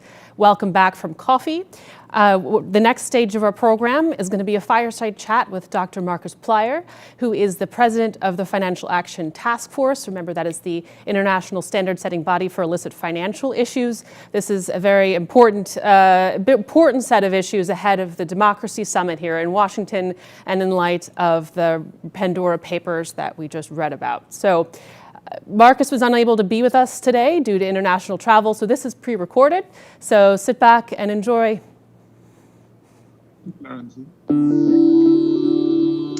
Hello, everyone. Thank you so much for joining us again. The next segment in our program today, I am delighted to welcome Dr. Marcus Plyer from the German Finance Ministry, where he leads up work on anti-money laundering and terrorist financing. He's also currently chairing the Financial Action Task Force out of Paris this year. And so we're really happy and delighted to welcome him right now to discuss a little bit what's on his mind. So again, Dr. Plyer, I know your schedule is so busy, so I'm really glad that you've taken a few minutes with us. Perhaps we can start out by talking about major trends in AML-CFT and what you've been noticing over the past couple of years. Well, thank you, Julia, and thank you for having me with your event. So you're asking a question about the threats that are out there, and you're asking a question about anti-money laundering. So let me split this maybe into these two parts. So one issue that I think everyone is aware of is the emerging risk by virtual assets. This is a sector that has been evolving so rapidly that it is one of the most challenging issues in the area of anti-money laundering, and also something that the FATF has been dealing with for now some time. We continue to see virtual assets being used for money laundering, for terrorist financing, but also for a whole bunch of other financial crime. And I think you're all aware of the rise of ransomware, for example, ransomware attacks on critical infrastructure that is particularly worrying. So my organization has reacted very early. We, I think, are the first international institutions that set standards in 2019. And we are accompanying the financial sector in implementing these standards by, for example, guidance for risk-based approach in this area. But there are other areas that are much less observed, and I'm surprised to see that there is very little awareness about. And for that reason, I have made it a priority under my presidency, which is, by the way, not 1 year, but 2 years. And that is money laundering or illicit financial flows from environmental crime. And we have looked into this and found that the amount is incredibly high. It's more than $280 billion a year that is laundered from environmental crime, and the increase rates annually are 5 to 7%. So that's an incredibly huge amount, but it's very, very little observed and very, very little followed by law enforcement. So you can say it's a kind of playground for criminals. It's high profit, but low risk. And it's also very closely linked to trade-based money laundering.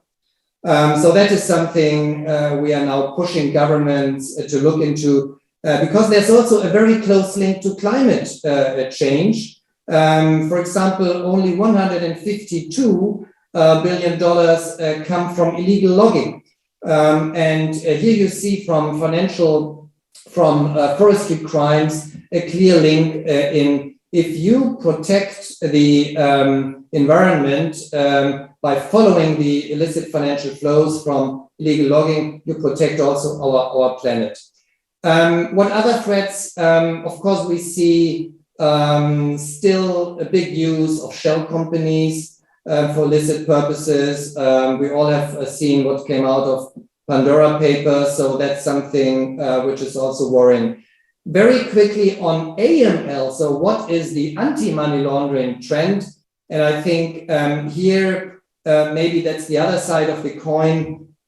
We see increasing use of digital tools, which is also something I made a priority under my presidency. How can we increase the effectiveness of the fight against money laundering by using digital tools? So that is, I think, something that will really make a big change in the fight against money laundering. I also think that in the recent years, you could see some kind of awakening. Governments are realizing that this is a threat to their economy, a threat to financial stability. So I think we see an improved risk understanding. And I think that's really a good development. And maybe lastly, to mention, I mentioned the shell companies. I think we also see a coalition against intransparency with the G20, with the United Nations, that have realized that this is a risk and that this must be fought. And for that reason, my organization is currently reviewing the standards on beneficial ownership transparency. And in October, we came out with a proposal that is now under public consultation. And that, by and large, will introduce the obligation to introduce beneficial ownership registries or alternative mechanisms that are as effective. So back to you, Julia. Thank you so much for that overview. And I think it's probably in no small part to the work of the FATF that there's a growing understanding of these broader risks. But maybe you can go into a little bit more how the global community is responding to this, right? So if we say there's a growing understanding of what's out there, how are organizations responding, and how does this sort of break down? How do international organizations work? How do sovereign governments work? And are there many specific regulatory tools that you think are missing? Yeah, maybe let me start with your last point. I think what we see is that governments around the world have noticed in the last 30 years that this is something they have to address. And for that reason, you find a lot in the law books. So governments have implemented our 40 standards quite well. I think we see a compliance rate that is largely over 70% globally, which I think is good. But where we still see lack is in the effective implementation of the standards on the ground. And we were just talking about beneficial ownership. So here, more than half of countries assessed by us have major or moderate shortcomings, even in their legal framework. But worse, effectiveness average ratings for beneficial ownership transparency among the lowest of all assessed domains. So I think this is something where governments still have homework to do. And in the industry side, I think we still see a lot of companies following a tick-the-box approach instead of the risk-based approach that we are asking them to implement. So what we need is really still a rethinking of the regulatory culture. I think it has started, but it's still a lot of work to do and a long path to go. Fair enough, and that includes the United States, absolutely, especially on the beneficial ownership point, but we are improving. There's a lot of discussion, we're coming up to the Summit for Democracy in Washington, hosted by the Biden administration, but growing concern that money laundering, corruption, and human rights are linked. So this is also in the framework of global Magnitsky regimes and sanctions programs. From your perspective and from the FATF, are these linked? And how do you operationalize those links? Of course they are linked, and there are strong links. So corruption and money laundering have a strong link, and this link is twofold. First, corruption is a predicate offense, and it's extremely profitable. Corruption directs public and other funds into the pockets of criminals and the corrupt officials and decision makers that they are paying.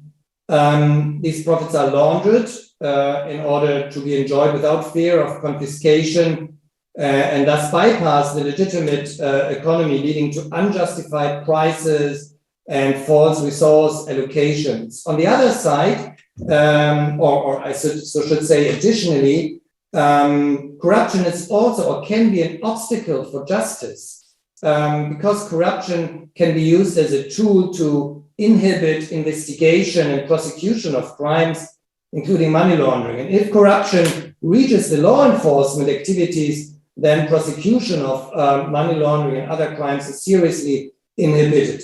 And if this is the case, then you are usually in a setting where human rights are not implemented effectively. And vice versa, you can argue if you are in a system where you have a strong implementation of human rights, it's usually where corruption has less room to blossom. So obviously there is a strong link between these three concepts. Yeah, I mean, I think the problem, though, is where the rubber hits the road, right? I mean, I think that you would know this most intimately, and certainly in my former role at the Treasury Department saw this as well, that the FATF standards, but also the, how our governments are organized sometimes make this difficult, right? Between law enforcement, which you mentioned, between financial regulators, between intelligence agencies, between finance ministries, between foreign ministries. If you say that corruption is a national security priority, how do governments organize themselves better to coordinate this? Yeah, interestingly, the FATF forces them, even on the national level, to cooperate with each other, because they must send their delegation to the FATF to work on the international concepts, because all this is an international phenomenon, a cross-border phenomenon. So they all have to come together. The financial markets experts, as you mentioned, the law enforcement experts, the financial intelligence units people, the supervisors, the intelligence people, and of course the foreign policy people. So in a way, you have to recognize that money laundering or following illicit financial flows is by nature an interdisciplinary task. And for that reason, if you once recognize this, you not only work together on the international level, but you recognize that you have to build up more coordination and cooperation on the national level. So for that reason, we have seen in the past a tendency in national levels to set up coordination committees that coordinate the fight against financial flows. And usually in these coordinating committees, you see exactly those people. You see the people from the finance ministries, justice ministries, interior ministries, foreign policies, the supervisors are involved. If you are working in a federal state, then you bring in the people from the regions. So all this is important, and then they really see the benefit if they work together, if they first build a strategy and then implement together the strategy. This is so much of value in the fight against money laundering that it helps the country and it helps, of course, the international community. Yeah, sure. Certainly the FATF is definitely an action forcing mechanism, making everyone sit in the room together. So it's a challenge across all areas of economic statecraft, as we call it, right? And especially today, announcing this new initiative where interdisciplinary approaches are crucial to making these things function well, but also communication with the outside, right? So maybe it's not a complete metaphor to say that if you were pursuing a military operation, you would tell your infantryman who to shoot at. Well, in the financial world, the people on the front lines are the firms, right? It's our private sector. So what can we do to better communicate with them, right? You mentioned the box checking exercise before. What we're really going after here, and bring them into the fold a little bit more, so it's not doing what you have to do to avoid punishment, but doing it because it helps business.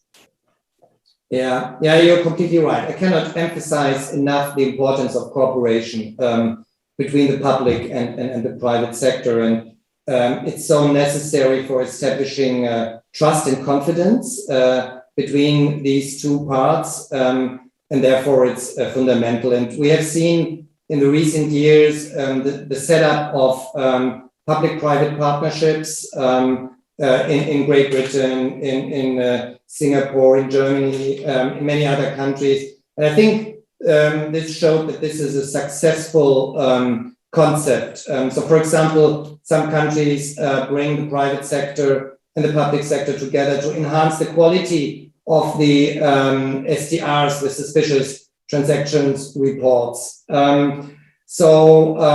This is something where I think that some countries still need to work on their culture, where they still have a very clear split between the public and the private sector, and they now learn the lessons from other countries, how fruitful this cooperation between the two of them work.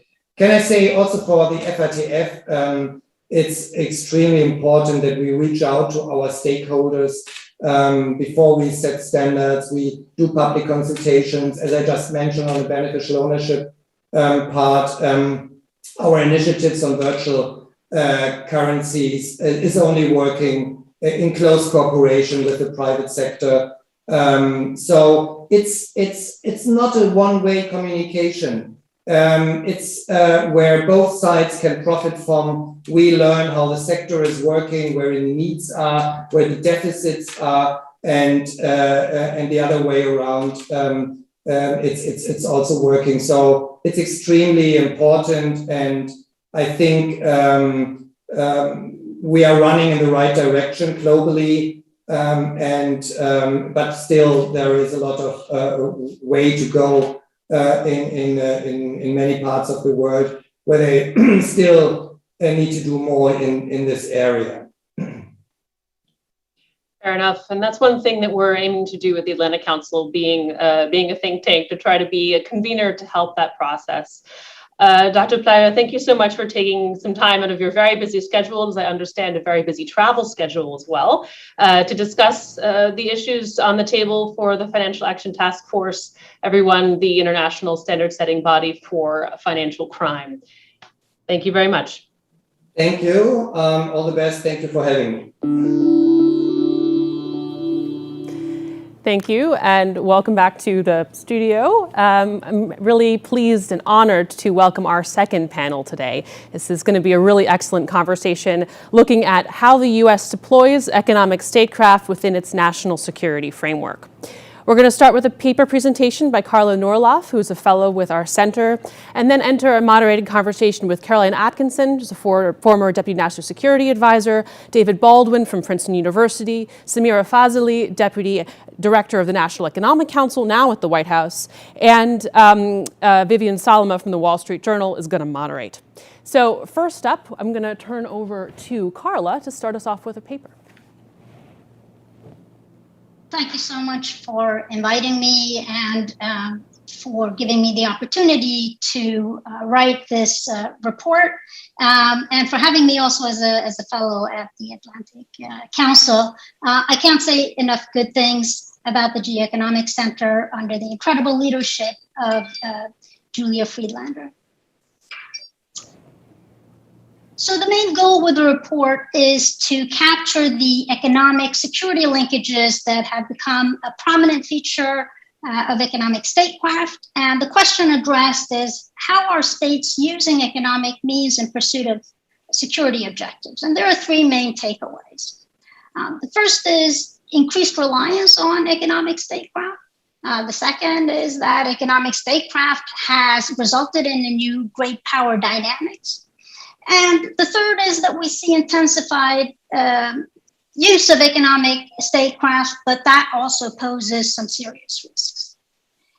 And so in terms of the first point that the report makes, the increased reliance on economic statecraft, we really see an upward trend in the use of financial coercion after 9/11.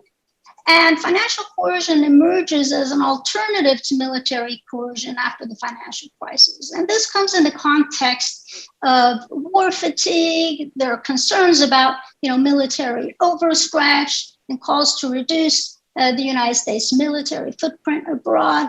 And there are also concerns about the financial implications of U.S. military spending, and these become, very prominent after the financial crisis. There's broad transatlantic agreement on the use of financial coercion, and there's also agreement with other U.S. allies, Australia and Canada. But beyond terrorism, there's very little agreement on the use of financial coercion with U.S. rivals, particularly China and Russia. So economic statecraft has resulted in this kind of new great power dynamics that the report details, and it's based on financial coercion, financial inducement, and defensive counter strategies. Financial coercion is primarily used by the United States and its main allies. Particularly US dominance in financial and currency markets provides the United States with this very potent non-military instrument to impose and threaten financial sanctions to deter behavior that it does not want to see, and to kind of police the international order in a new way. Now, rival powers, China and Russia, do not have the financial or currency wherewithal in order to financially coerce other states. And so what we see from them is rather financial inducements to gain new allies and also to subvert the financial coercion of the United States and other dominant financial powers of those rivals, allies. All great powers pursue some form of defensive counter strategy. And there really are three kind of forms of counter strategy. So one is retaliation, the other one is financial independence, and what I call security motivated financial decoupling. And as an example of retaliation, we have Iran's cyber attacks against the US financial system before the 2012 nuclear agreement was negotiated. And as a more dangerous example, North Korea launched missiles as a riposte to US financial sanctions. Financial independence comes in kind of two flavors, engagement or disengagement. And the engaged way is to try to neutralize financial coercion, to try to take steps in order to shield oneself from financial coercion while sustaining the financial relationship. And this is kind of what we see in the European Union's and now also China's blocking statutes that try to provide some kind of opt-out for its companies to avoid the extraterritorial application of US financial sanctions.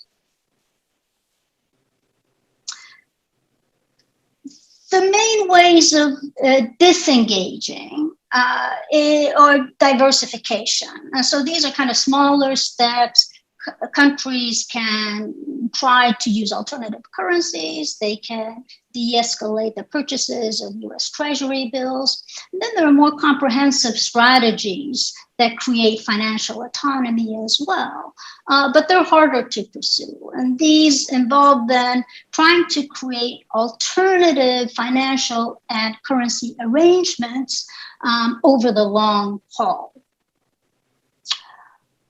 And the third form here is some form of security-motivated financial decoupling.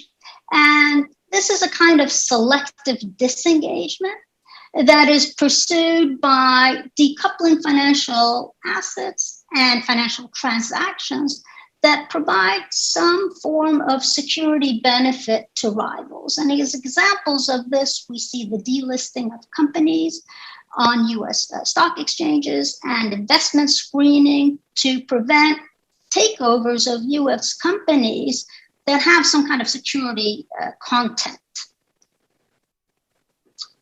So the third point made in the report is that this intensified use of economic statecraft poses some serious risks. And the main risk is less prosperity as a security-based division of labor supplants an economic division of labor. We see a kind of shift from comparative foreign policy advantage, from the more traditional forms of comparative economic advantage. And a non-negligible risk or the security risks that could gather if financial coercion results in some kind of militarized cross-retaliation by states who don't really have the means to retaliate financially or to protect themselves financially. And this is despite the fact that the promise of economic statecraft really is an alternative, more peaceful way of resolving conflicts through economic means. Thank you very much.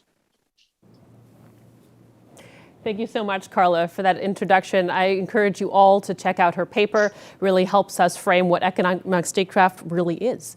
I'm going to turn over now to Vivian Salama from the Wall Street Journal to begin our panel. Go ahead, Vivian. Thanks, Julia. It's great to be here, and thanks to our friends at the Atlantic Council. Always great to join you all. So we are talking about economic statecraft within the national security framework.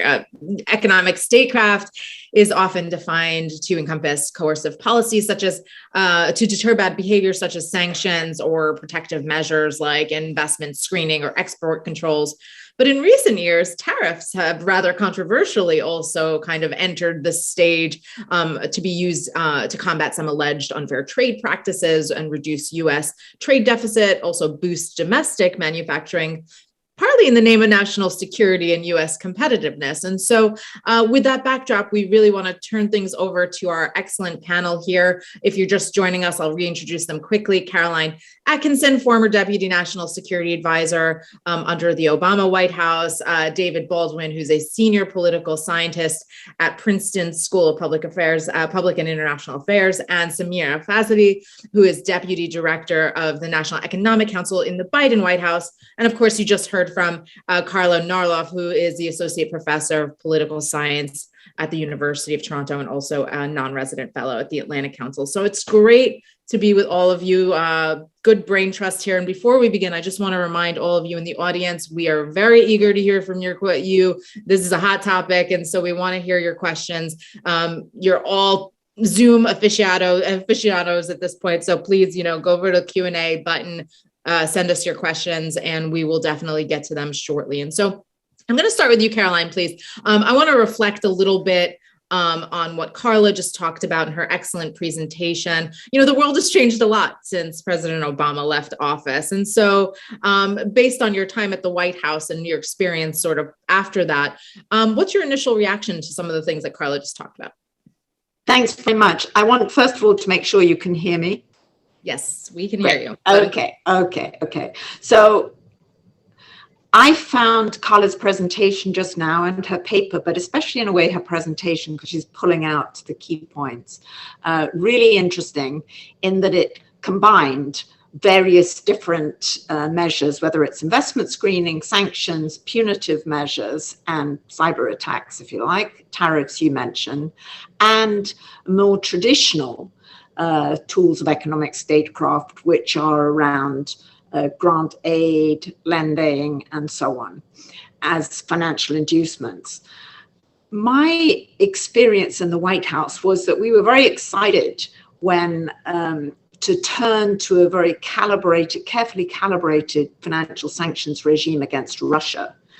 after the invasion of Crimea and hostilities with Ukraine, because we felt that this was going to be, these targeted sanctions would have a good chance of altering behavior.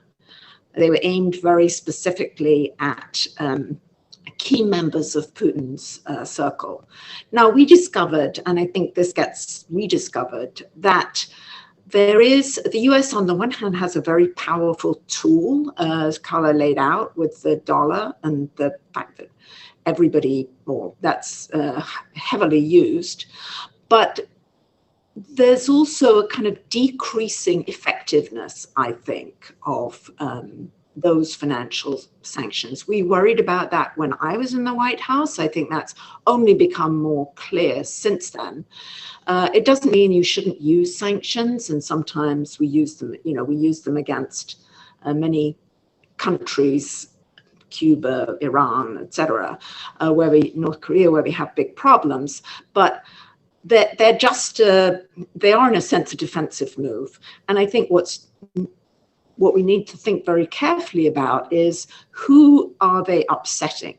Because in the case of financial sanctions, we also, as Carla laid out, have led to a counter reaction, including from allies.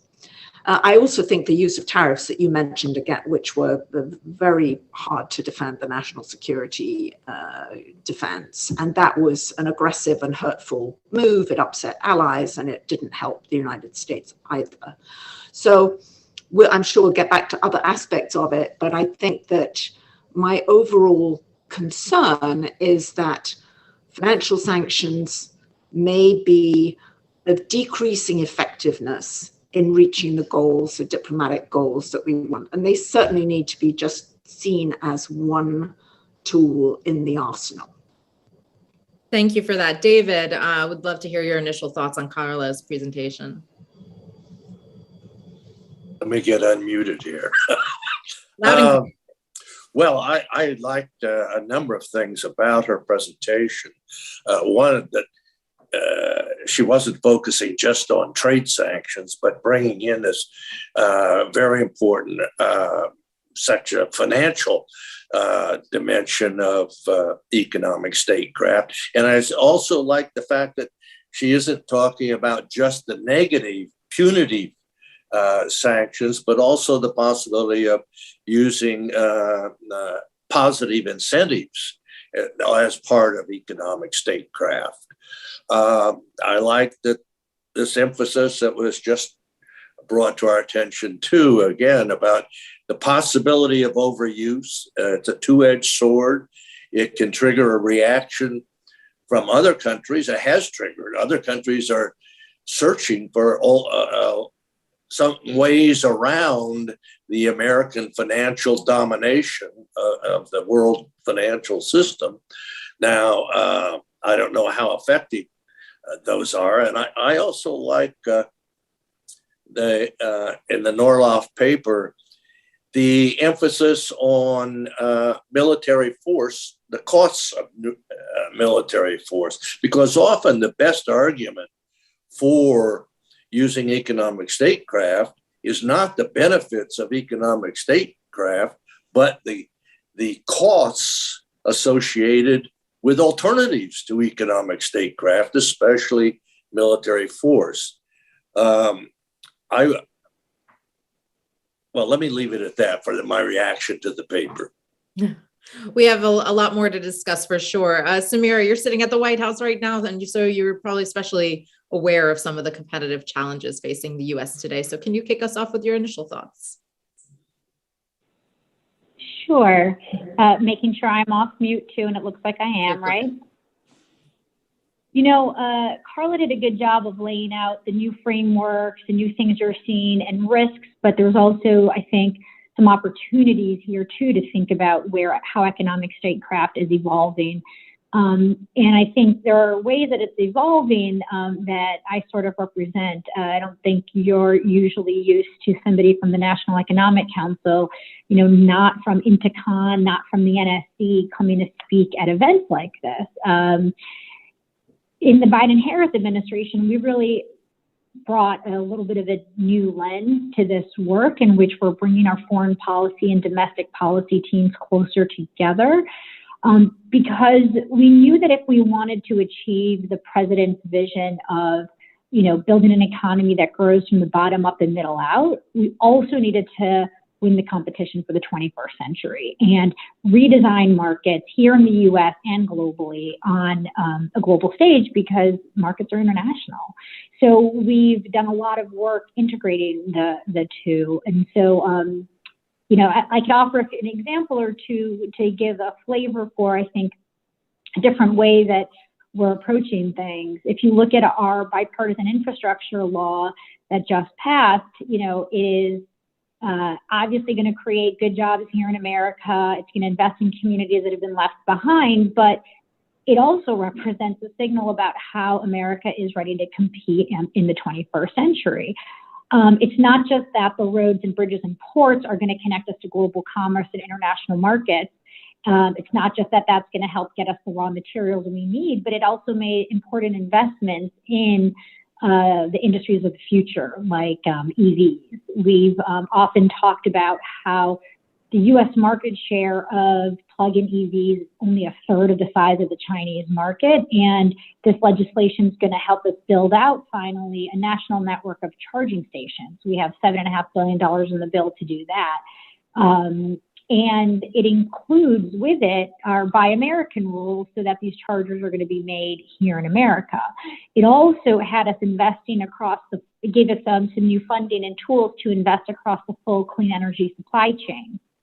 So it created a national geologic mapping program, minerals research facility, some R&D funds and demonstration funds, the Department of Energy, that are really going to be important on the clean energy supply chain. And so I do think some of the work we're doing on broader supply chain resiliency, I'm happy to talk about that in the discussion section, because it shows how we're really blending domestic and international. We're recognizing that it's not possible or desirable to make everything we need in America, that we need to have enhanced global coordination, and that you can do that in a way that strengthens the collective resiliency. So not necessarily end up in an equilibrium that Carla ended us with, where she talks about there being less prosperity and going away from comparative advantage, but get into a new equilibrium, because the former system, we can't pretend that that system was working for everybody, because it wasn't. It wasn't working for workers in America. It wasn't working for the middle class. It wasn't working for people in all parts of America.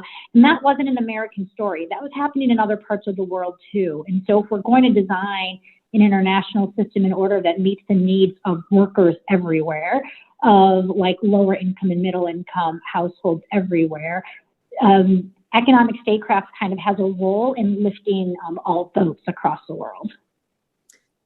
Thank you all for those initial thoughts. And we want to now open the discussion. I'm going to fire off questions, but please feel free to make this as interactive as possible. Just jump in when you have some thoughts. And so, and Carla is going to join us in the discussion now as well. Carla, in your paper, in your presentation, you used phrases like using economic means short of war and great power competitions and coercive means for obtaining foreign policy objectives. And it's really fascinating because, once upon a time, trade was in its own bucket, domestic economics was in its own bucket, and national security was largely in its own bucket. Nowadays, it seems these lines are increasingly getting blurred. And so I just want to kind of flesh this out a bit for folks who don't really follow this necessarily so closely. Why are these lines getting so blurred right now? And why is it necessary? Why is it perhaps even increasingly gaining bipartisan support for these kinds of these kinds of blurred tactics to confront competitiveness globally? Carla, do you want to start us off, since you are leading the discussion with your paper? Sure. So I think that there's increasingly this kind of like security terms infiltrating the economic discussion, because there's a sense that there is this kind of great power competition. The U.S. there's a deep sense that the U.S. is in decline, and that other powers are rising, particularly China.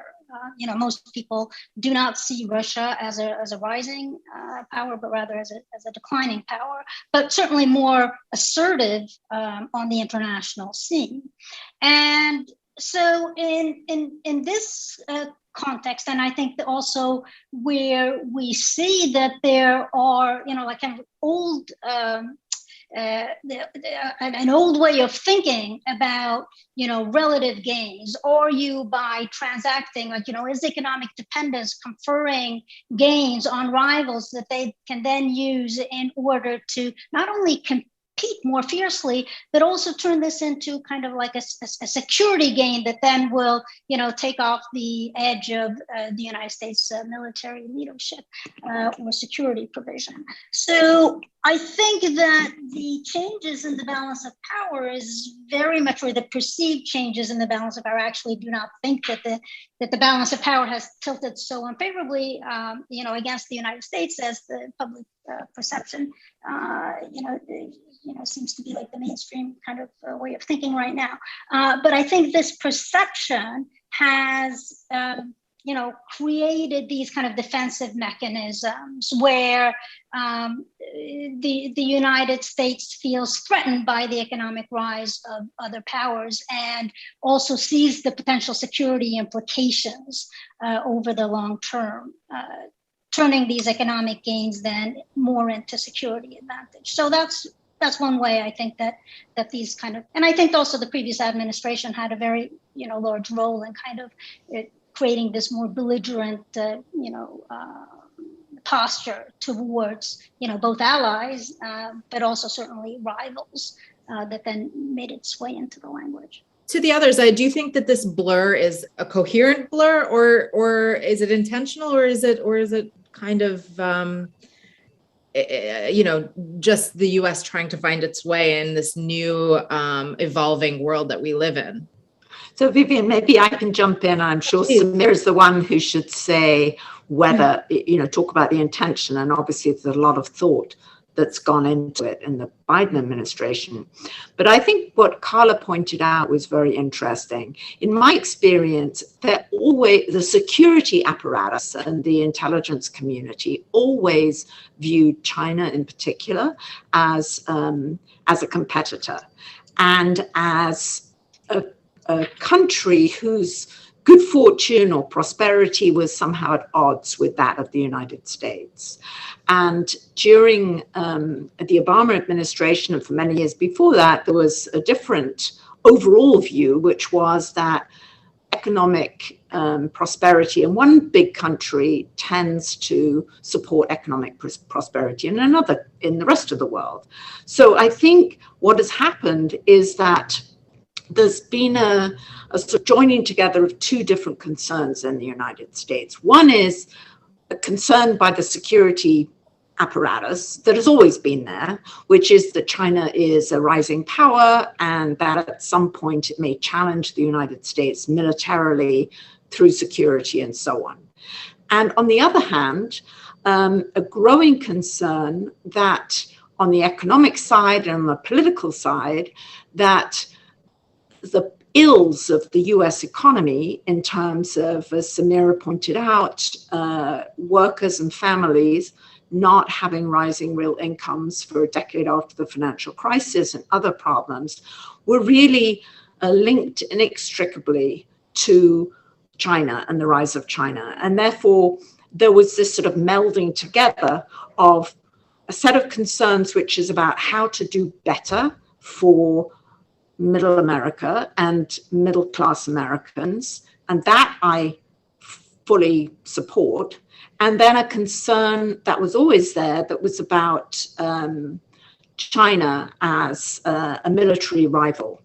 I think that the policies that the administration is both has put in place with the bipartisan infrastructure law and is planning to do of supporting the workers and the middle class through whether it's additional childcare, whether it's the development of better clean energy, roads and bridges, and other kinds of infrastructure. All of those issues, I think, are really important to improve the lot and raise the bargaining power of workers in America. I don't think at this point in particular, when the demography of China is shifting, I don't think that China is the big threat to US well-being that it's often talked about. I think the US is actually a stronger economy. Candidate Biden said this, we're more innovative, more flexible economy. I think what we're seeing in China now on the economic side sort of reinforces that. So I don't see China as an economic rival or dominant potential rival as much as the administration seems to. And I also think that there is a separation between doing the best to support American workers and American families and doing that kind of in opposition to China. I can come in here. I think the other thing that I would like to add, Caroline, I wish we were in person. It's like so nice to see you again. Same here. Yes. And I should add, by way of background, I'm on the NEC now, but in the Obama years, I was on the international economic team and worked with Caroline. So I do offer both of those lenses.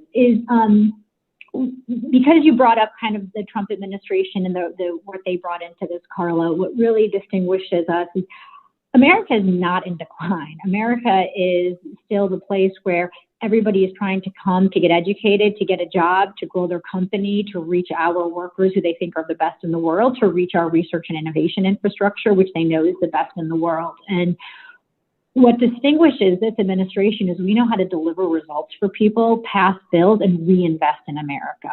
And we've paired actually reinvesting instead of having a message that was, let's blame people overseas and build up walls and barriers that block markets, block development, block exchange. And instead, it's about working in coordination with our allies and partners and investing domestically, doing the hard work of passing a bill, which we just did 2 weeks ago, and we are going to pass before the end of this year, the Build Back Better bill that's going to build social infrastructure and invest in lowering costs for middle-class families on healthcare, on childcare. One really tangible example of how we've been able to do that with through international coordination is the way the president secured a historic agreement on a global minimum tax at the G20 back in October. I mean, 80% of the world's economies finally agreed to end a race to the bottom on taxation, is incredible in what it's going to be able to do to, in the US and around the world, ensure giant corporations are paying their fair share. Here in the US, it's going to prevent the offshoring of good American jobs and it'll give us the funding we need to invest in all the domestic renewal. So there are great opportunities here that we see by using international coordination to also help strengthen our ability to invest in the domestic renewal. Is that, we're talking a lot about domestic issues. Is that concept of leveraging domestic economy as a tool for foreign policy new, or is it just sort of evolving with everything else? I don't think it's new. I think that the strength and power of the United States, including in the period just after the end of the Cold War and the fall of the Berlin Wall, has always been rooted in the strength of our economy. Now, of course, the strength in our economy is what enables us to have such a strong military. But I agree totally with Carla that Russia is more of a declining power than a rising power, and that's because their economy is weak. Even if their military, it still, has things that they can threaten people with. So I think that the interlinkages, if you like, it's not just dependence, but the interlinkages of and the solid base of our domestic economy has always been important. And I think there's always a bit of a tug between, are you focusing on things from a foreign policy point of view or from just an economic point of view? How do you think of the incentive side of things, which maybe we can also talk about a bit, which is like trade policy and also aid, US aid, and those sorts of things have always been, linked together. Maybe I think there's more explicit framing of that from the Biden-Harris campaign. And part of that is the foreign policy people saying we actually want to learn from economics. We want a foreign policy for the middle class. I think that's a more explicit linking. David, what do you think? I certainly would agree that it's not new. The oldest example I can think of is Alexander Hamilton's report on manufacturers, which advocated tariffs for manufacturing in the United States on national security grounds. And that was implementing tariffs, but tariffs, there are different things you can do with tariffs. During the 1930s, Cordell Hull launched the Reciprocal Trade Agreements Acts, which characterized American foreign policy for the next 50 or 60 or 70 years, which was oriented toward tariffs, but getting rid of tariffs and encouraging the rest of the world to lower their tariffs, culminating in the establishment of the World Trade Organization. So tariffs cut both ways. They can be used as a tool putting on tariffs when people talk about using tariffs. Well, the other way to use tariffs is to get rid of them or to lower the tariffs. So the linking of the domestic economy and the health of the domestic economy with national security goals is certainly not a new thing, and there are many different ways to do it. So I want to actually jump off on that point because, since you're talking about tariffs, obviously they've largely been used, they've largely fallen out of favor since World War II in favor of developing economies because they often lead to reduced trade and higher prices for consumers, et cetera. But President Trump broke with that economic orthodoxy and imposed tariffs on hundreds of billions of dollars worth of imported goods from China. He also imposed levies on steel and aluminum tariffs from some of our closest allies. The Trump administration received a lot of criticism for its use of tariffs, particularly in a national security context, but also sort of the way they approached it as the favorable tool over, say, sanctions and other things that are in the toolbox. Interestingly, the Biden administration has not reversed some of those Trump era tariffs, especially on China. It only just reversed the steel and aluminum tariffs on the EU last month. And President Biden even recently reinstated tariffs on steel and aluminum exports from the United Arab Emirates. Obviously, each one has its own geopolitical background and underlying reasons for it. But, I want to talk about the tool, the use of the tariffs and how it's now continued under the current administration. And so, obviously I want to hear from you, Samira, about what the strategy is behind those moves, but also from you, Carla, as far as the use of, say, tariffs over sanctions and whether or not that becomes problematic at all.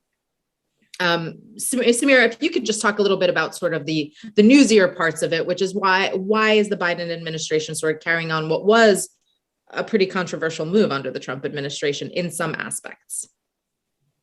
I mean, look, the tariffs were put in place by the previous administration, and we are continuing to go through our policy process and figure out where does it make sense to lift, to modify, to adjust. In certain ways, we are able to achieve objectives that we want to advance on the foreign policy and on the economic side, and it doesn't make sense to eliminate them. But we've opened up dialogue with our trading partners. You saw that, we renegotiated a pretty historic deal with the Europeans that balanced protecting American jobs and American workers and advancing the fight against climate change and really pushing the new innovation that needed to happen in the international trading system as well, to make sure that the international trade rules were starting to take into account the generational threat, the existential threat that is climate change. So you're seeing us evolve. We're changing the tool, we're changing the way it's deployed, and we're making sure it advances our interests. Carla, how does this all kind of square up in your, given your study and just the use of tariffs versus sanctions? Why are the administrations, current and previous, now kind of turning to those for certain areas that could blur into this economic/national security area? Well, in my thinking, I tend to kind of distinguish between economic security and economic statecraft, right? So an emphasis on economic security is more about kind of protecting the economic welfare of one's own population, the domestic foundations of other forms of prosperity as well. And so I think that this was very much kind of the shift that we saw during the Trump administration. Whereas economic, and it goes to some of the things that Samira is talking about as well. And of course, I do think that it's very important to shore up the domestic foundations of the US economy and of economies more generally. But those can also conflict with international obligations. And, if all countries prioritize their economic security, then, well, we're not going to have very much international intercourse, right? I mean, economic kind of relationships. And so that is kind of a threat point. Whereas economic statecraft, but, here, probably want to bring in David Baldwin as well, right? But for me, economic statecraft is more about, influencing foreign governments in a particular direction. And that could be the case through an emphasis on economic security, but it's not necessarily the case, right? So I also want to bring in one other aspect, which I think is important in understanding this moment and this shift that we're experiencing right now, which is it used to be, I mean, especially in the kind of pure economic theory in terms of how these exchanges should take place, that you kind of wanted to limit government intervention in the economic sphere. And that was kind of the basis for the way that the International Trade Agreement, in theory, in practice, it wasn't always so clear cut. But we see an actor which is very heavily involved in the success of its companies and also directing their companies to do certain things. And so this kind of raises— You're referring to China, of course. Yes, and this raises a security flag, right? Because it might just not be company motives that are at play, but broader security motivations that guide those companies. Perhaps they're being not only prodded, but forced to act in a particular way. And so I think that is also very important in understanding the term to economic statecraft. David and Caroline, if you want to jump in. Oh, please, Samira, you too. I think that was just a great point, because there's a way in which the international order and system, it was really a rules-based order, and it guided both public and private actors in a certain way. And when you have certain actors out there who are blurring the lines between whether you're a private actor or a state actor, that really changes the tools that need to be deployed and how you think about what tools need to get deployed. So, Carla, I couldn't agree more with kind of your framework of some of the shifts that might be causing a rise in economic statecraft tools. But part of that is the blurring of who is a private actor now and versus who is a state actor. That's a great point.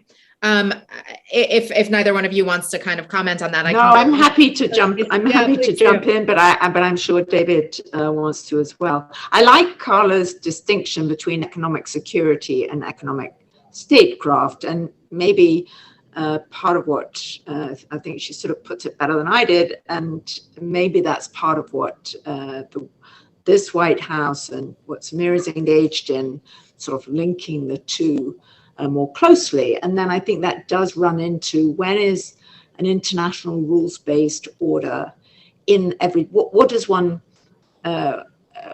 the United States find to be in its national interests?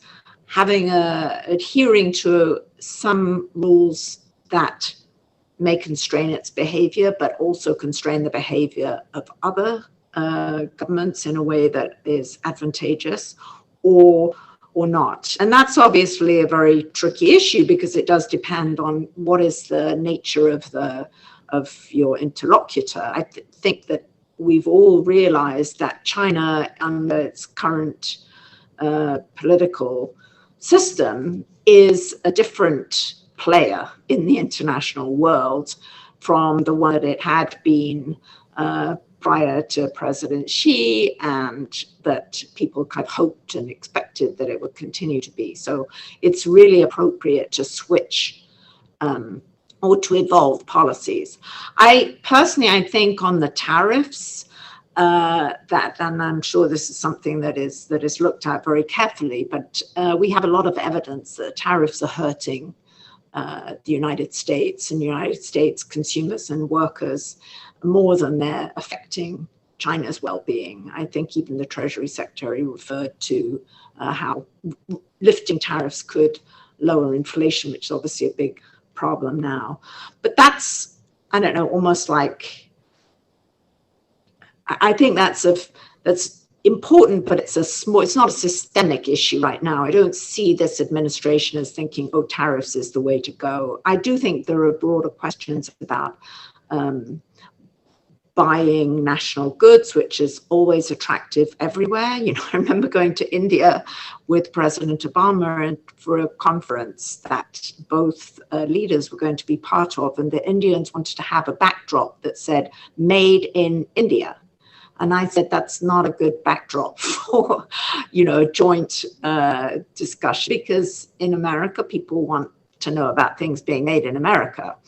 But I think one interesting question is, when we're thinking about supply chains and supply chains resilience, how much are we thinking about, well, we need a big, we need to have a lot of different suppliers because distribution helps with resilience, and how much we're thinking about political considerations. We want our suppliers to be countries with whom we have a close relationship, close political relationship. So I think that's an interesting question as well, to the extent that the government is pushing the private sector one way or another. David, did you want to chime in? Yeah, I very much agree with Carla's distinction there between national security concerns and economic security. I associate with things like social security and so on. But national security, at least traditionally in this country, has been thought of as something different from economic concerns. Let me give you one bizarre, at least an example I regard as a bizarre example. After World War II, the National Security Council was set up supposedly to coordinate the work of the United States government with respect to all aspects of national security. And certain members were built in as statutory members of the National Security Council. Now, surprisingly, the Treasury Department was not a statutory member. And even more surprisingly and bizarrely, it's my understanding that to this day, the Treasury Department is not a statutory member of the National Security Council. Now, for the most part, this, as a practical matter, I'm sure doesn't matter that much, because they get invited to National Security Council meetings almost all the time. It's that word almost that bothers me. And it has bothered Treasury Department officials because from time to time they write op-eds complaining about this and saying that it actually does matter whether you're a full statutory member of the National Security Council or whether you're just an invitee, if you will.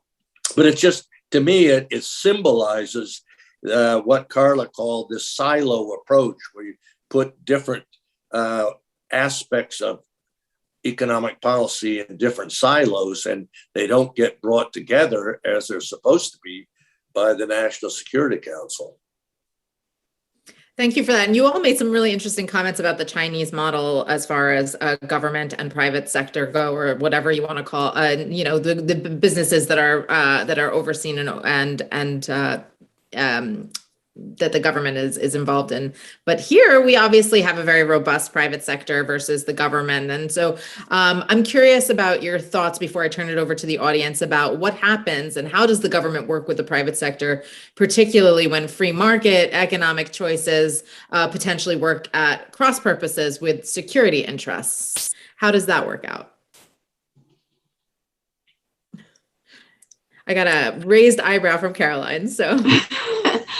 Well, I think that we know, I would say, that our private sector and the innovative,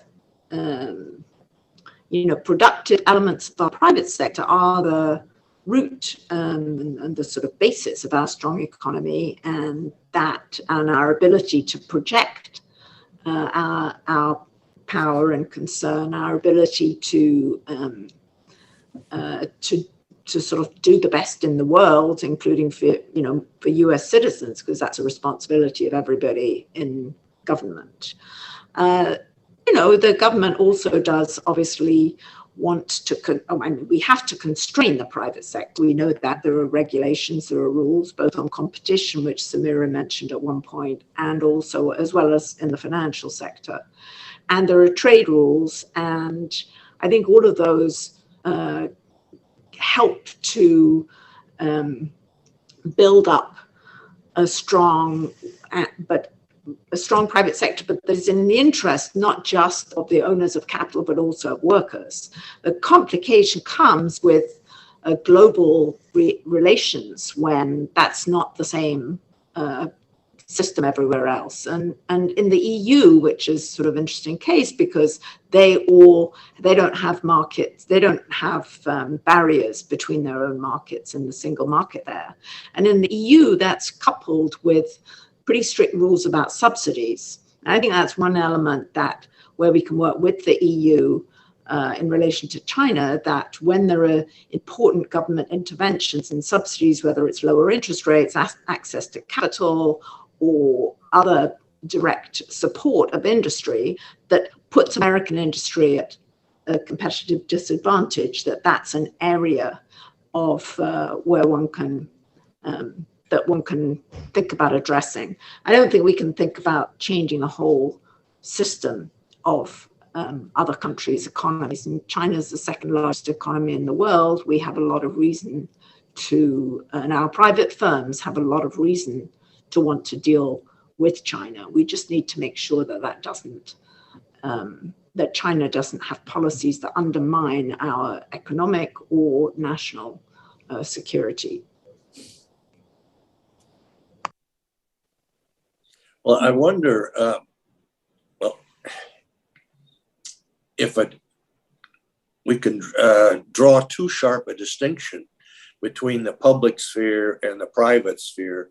When we talk about private firms, there's a huge difference between the small businessman on the corner and these giant multinational corporations that we probably should invent a third category in between private enterprise and the government called these quasi-private or quasi-public entities that operate as multinational corporations.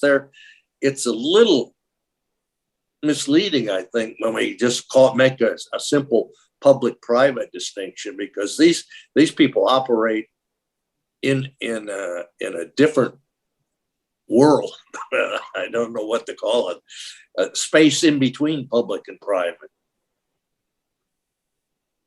Thank you for that. I'm going to turn now to a couple of audience questions, and folks out there, just a reminder, you can put your questions in the Q&A box down below on the Zoom chat. We'd be happy to try to get to them. So unfortunately, no one has introduced themselves, I don't think, not that I know of, but the first question is, in terms of dissonance between business and political imperatives, we hear a lot recently about smart sanctions aimed at maximizing impact against key powerful actors while minimizing pain on ordinary people. How practical critical is this conceptual distinction when the cost to business of complying with the nuanced approach to sanctions compliance makes it more cost effective to exit markets completely? And does it undermine the notion of smart sanctions? So I guess we touched a little bit on this already, but if anyone wants to kind of build on this concept of smart sanctions as hurting as a more more cost effective means to exit markets, that would be helpful. Well, the origin of smart sanctions and the impetus came because of sanctions against Iraq, really, but there'd been a long-standing objection to sanctions as having an impact on ordinary citizens, and this was regarded as inhumane. So they came up with this idea of targeted sanctions, that they can target them on the bank account of specific individuals even. And it's a much more humane approach in the sense that you don't get the collateral damage, if you will, of ordinary citizens, and you can focus more on the people that you really want to put pressure on.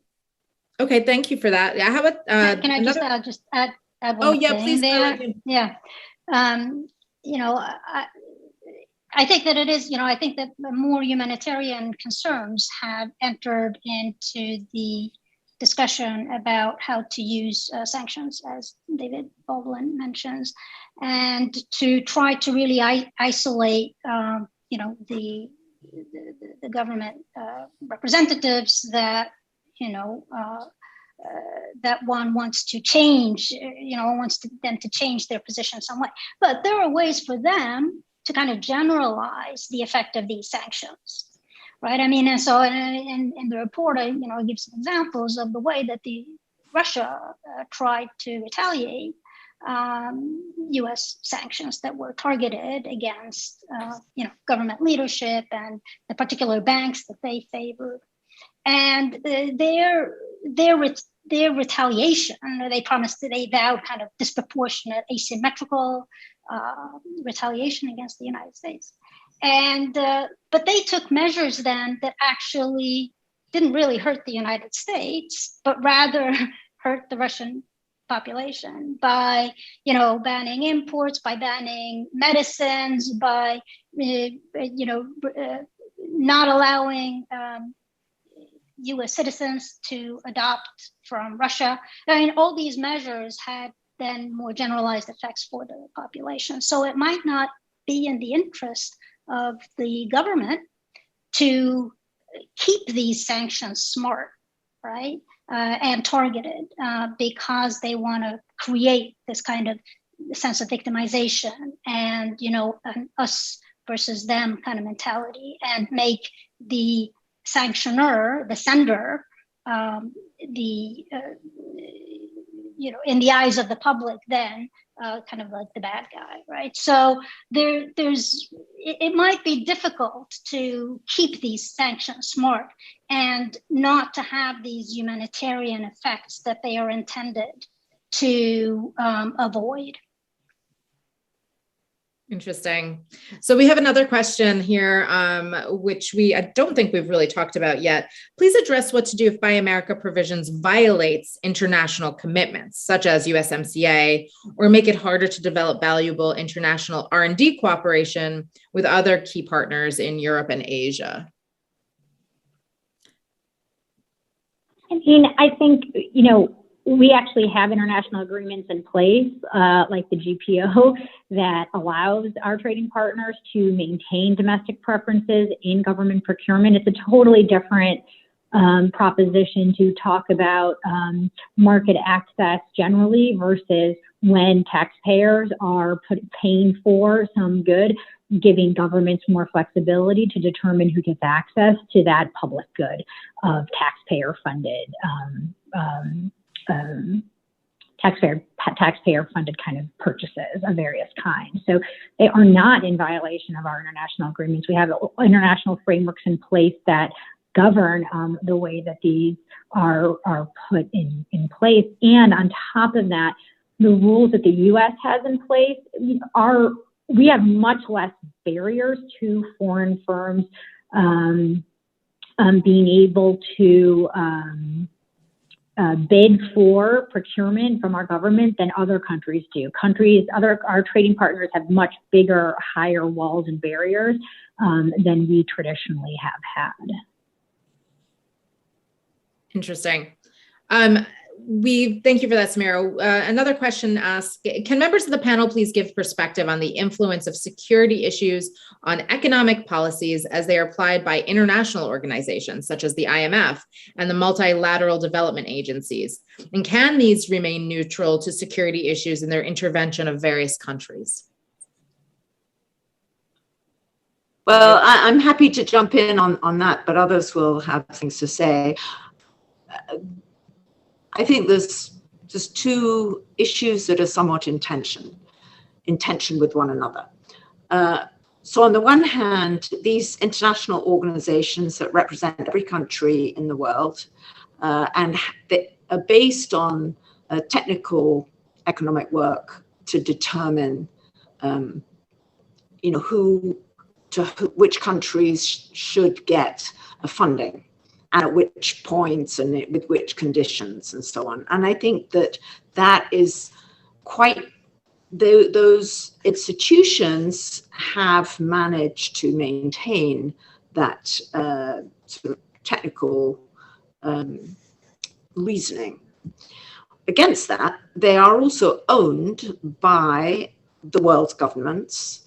So, and the most important, the country with the biggest quota share, and it's not one country, one vote like in the UN system. There's a complicated weighting system. It's primarily about economics, and the United States has maintained a veto on decisions within those institutions, and that knowledge is inevitably informs the international community. But it's not just that, the United States has a veto, but so do all of the European countries if they come together. So there is a balance between political considerations and economic ones. But I should also say that China is a member in good standing of these institutions and also a contributor often of development financing, and has recently, in the case of,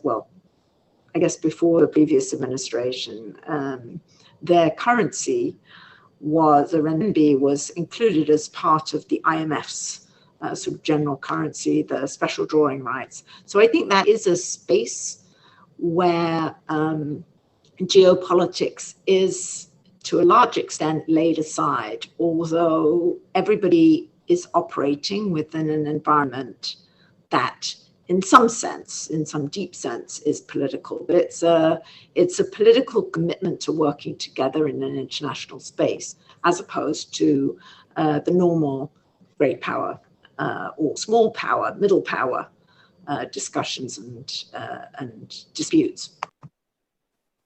Well, could I just jump in on that? I agree with you, but people, especially people associated with the United Nations, are the ones who often raise these objections to various kinds of sanctions on humanitarian grounds. And what I remind them of is that the United Nations itself has a hierarchy of goals and purposes, and preeminent among them, the overall goal of the United Nations is to maintain international peace and security. So security trumps everything, and all the other goals, the humanitarian, the economic and social goals associated with the United Nations system are subordinate to this primary purpose of the United Nations, which is the maintenance of international peace and security. So when the United Nations Security Council authorizes or mandates sanctions, as they did against Iraq back in the 1990s, then the rest of the United Nations system is supposed to fall into line instead of suggesting that the sanctions are illegitimate. Well, within the framework of the United Nations system, they were quite legitimate. Thank you for that, David. I love a good dollar question. We've got one on the dollar. Financial sanctions that restrict access to U.S. banking system and freeze U.S. dollar assets create incentives to develop alternatives to the U.S. dollar system. Similarly, financial sanctions that restrict access to U.S. capital markets create incentives to raise capital in other markets. How do we know whether the cost of our sanctions programs outweigh the benefits? Is there a tipping point we can identify at which the cost of the US dollar transactions outweigh the appeal of US dollar as a reserve currency? I like that question.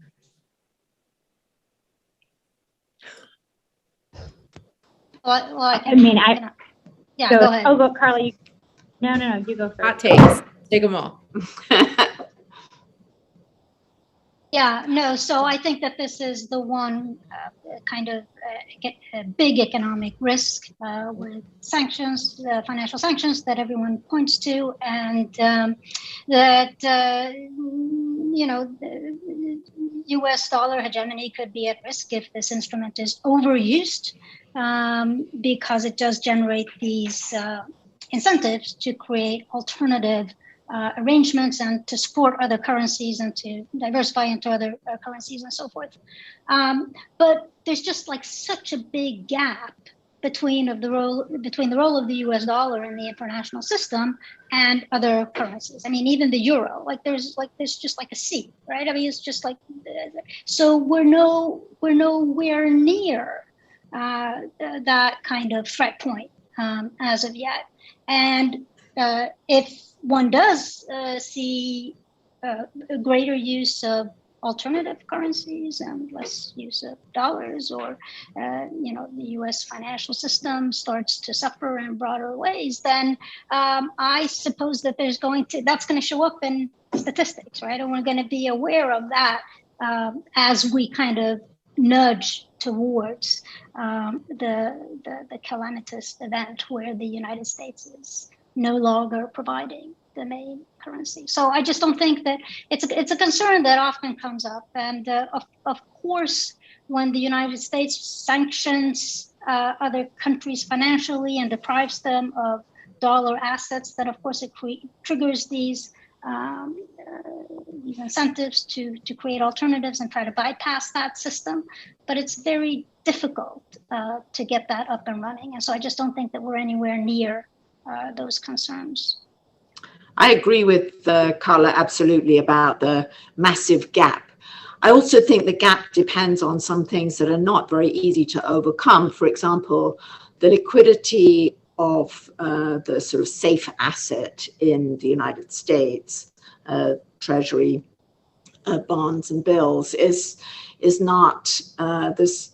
People in Europe speak about how to develop such an instrument, but at the moment they don't have anything like it because they have national borrowers by national countries, even though they have a single currency in the euro. And it's been a concern by some people in the United States for decades that the United States the dollar might lose preeminence. And at different times, there have been different reasons put forward for that concern. One, going way back, was, well, if the US is continually running a US current account deficit, won't that make people want to move away from the dollar? Or obviously the creation of the euro looked as if maybe that would be a threat. The size of Japan's economy looked as if that might be a concern. So there are a lot of different, over the years, that's a recurring concern. I guess where I would point to on the limitations on the use of sanctions are, one, and it goes to the smart sanctions as well, the effectiveness. They're intended to change behavior. Do they change behavior? And I think maybe they were important, have been important, were important in the case of Iran in bringing Iran to the negotiating table, if you like. But I think that's, that's a critical, if they were fully enforced on North Korea by all countries, including its neighbors, maybe that would be a change. But it certainly didn't really change behavior in the case of Russia and smart sanctions. And my other point would just be, I think it's not good for the United States to do things that are against the interests of its allies, unless there's some overwhelming reason. And so I think that sanctions that are agreed with allies, and that's certainly, there was a lot of work done to make sure that's the case in the sanctions against Russia and other sanctions. I think sanctions that are agreed amongst allies are going to be less dangerous and more effective than others. Thanks. On the worries about undermining the dollar, this is where the National Security Council and its ability to establish priorities becomes important, because during the Iranian hostage crisis, when the American embassy had been taken over and American diplomats were being held hostage, and all the world was watching it on TV, the American government froze the assets of the Iranian government that were being held in American banks. And various Treasury Department officials were objecting on the basis of, this might undermine confidence in the dollar if we freeze their assets. Well, to me, it seemed to me that grown-ups, people who understood what a national security threat is, needed to step in and say, this overrides that objection, that by comparison with what was going on at that embassy, any threat to the long-term threat to the dollar that might be a consequence of freezing those assets was trivial by comparison. And somebody with a foreign policy, national security perspective needed to step in and counter these complaints that were coming from the Treasury Department at that point in time. Thank you for that, David. Can I say one? Yeah, can I just? Yeah, I just wanted to add one thing in terms of what Carolyn was saying, which I think, is a very important point about the effectiveness of sanctions. I think it's really, really difficult. And we don't have a good way of measuring the effectiveness of sanctions, because we don't really know what to compare it to, right? I mean, it is true that in general, it is quite difficult to change the behavior of foreign governments, right? And so sanctions are one way that one could do it. The United States is not been particularly effective in changing, the behavior of the Taliban regime, right?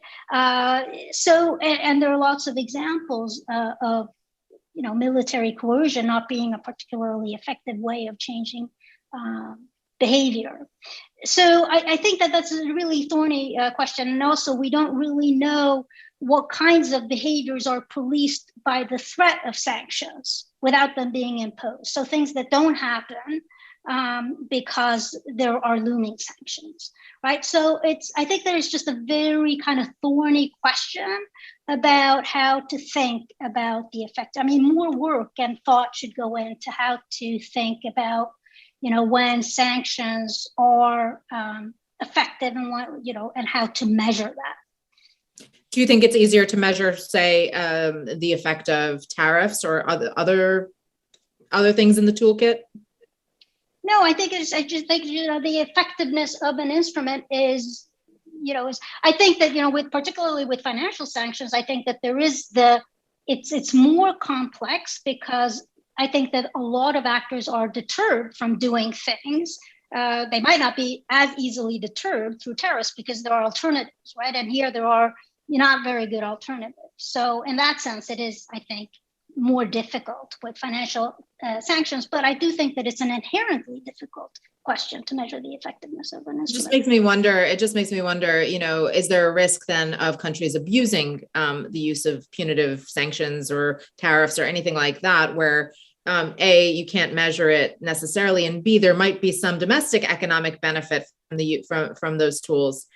Is there then a risk of abusing it and maintaining them, say, longer than necessary on those countries or whatever else? Yes, I think that that's a risk. I mean, I think that a lot of people have that sentiment around U.S. financial sanctions today. But this is where the judgment of foreign policymakers, whether they're in the State Department or the National Security Council or in the White House, comes into play. It's easy to say we can't measure these things, but foreign policymakers have to do it anyway. That's where judgment comes in, and that's an imprecise thing, but some things that can't be measured, you have to make estimates of them. And the important thing about judging the effectiveness of sanctions is to ask the question, compared to what? It's not just a question of sanctions being effective or not effective. It's a set question of, is there some alternative to economic statecraft or economic sanctions that would be more effective? And if not, then you can't beat something with nothing.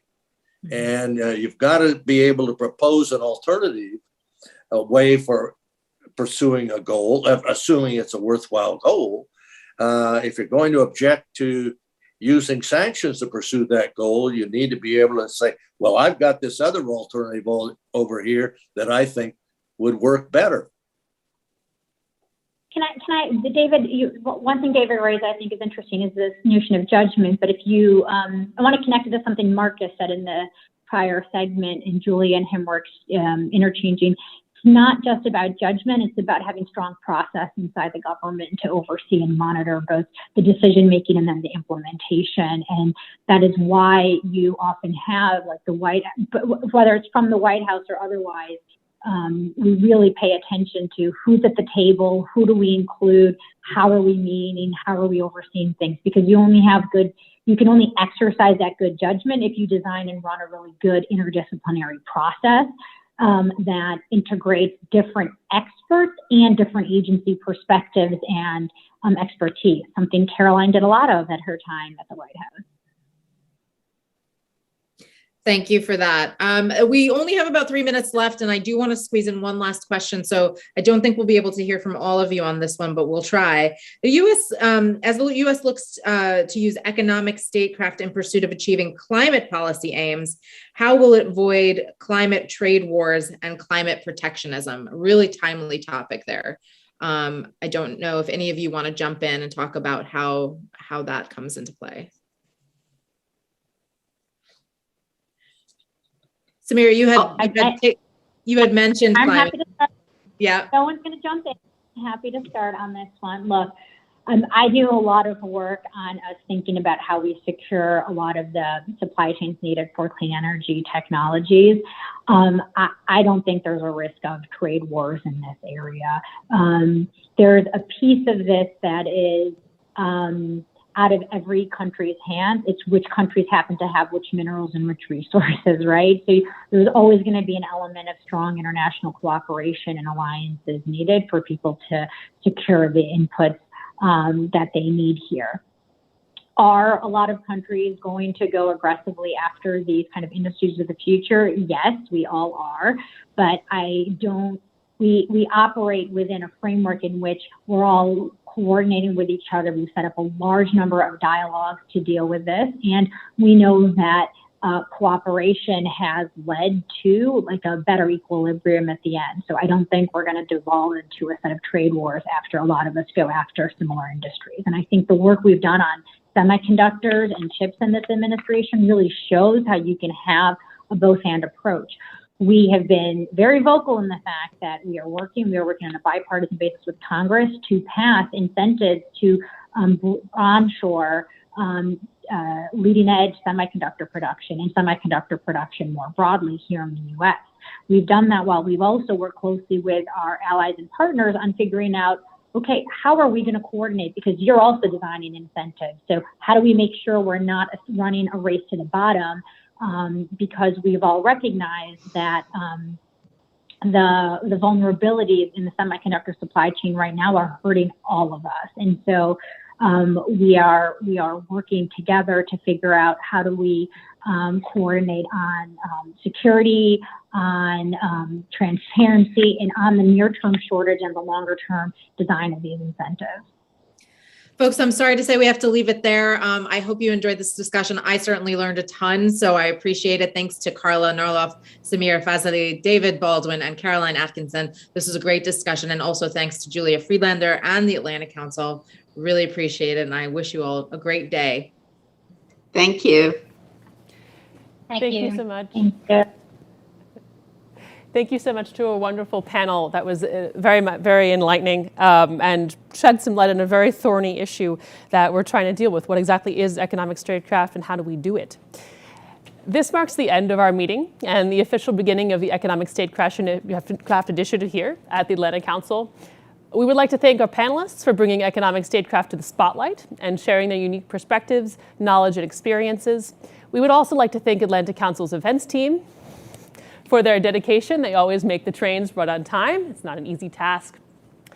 As Fred mentioned at the outset, we could not do this without the support of our partners, Chairman John Rogers, and our board members Boyden Gray, Kostas Pantazopoulos, David Aufhauser, Laura Lane, and Michael Margolis. We also thank our corporate partners Goldman Sachs, UPS, JP Morgan Chase, and Procter & Gamble. Last but not least, we would like to thank all of you who participated this morning. Please join us next week. We're not resting for the weary here on December 7th at 11 a.m. for an event on combating financial corruption, which we are co-hosting with the Century as part of the Atlantic Council's broader cooperation with the Summit for Democracy. We'll bring private sector executives to discuss how they can work with policymakers handling corrupt actors and financial corruption. Thank you for your interest in economic statecraft, and we look forward to seeing you next week. And have a good afternoon or good evening, or for our one panelist in Beijing today, I hope he's asleep. Bye, guys.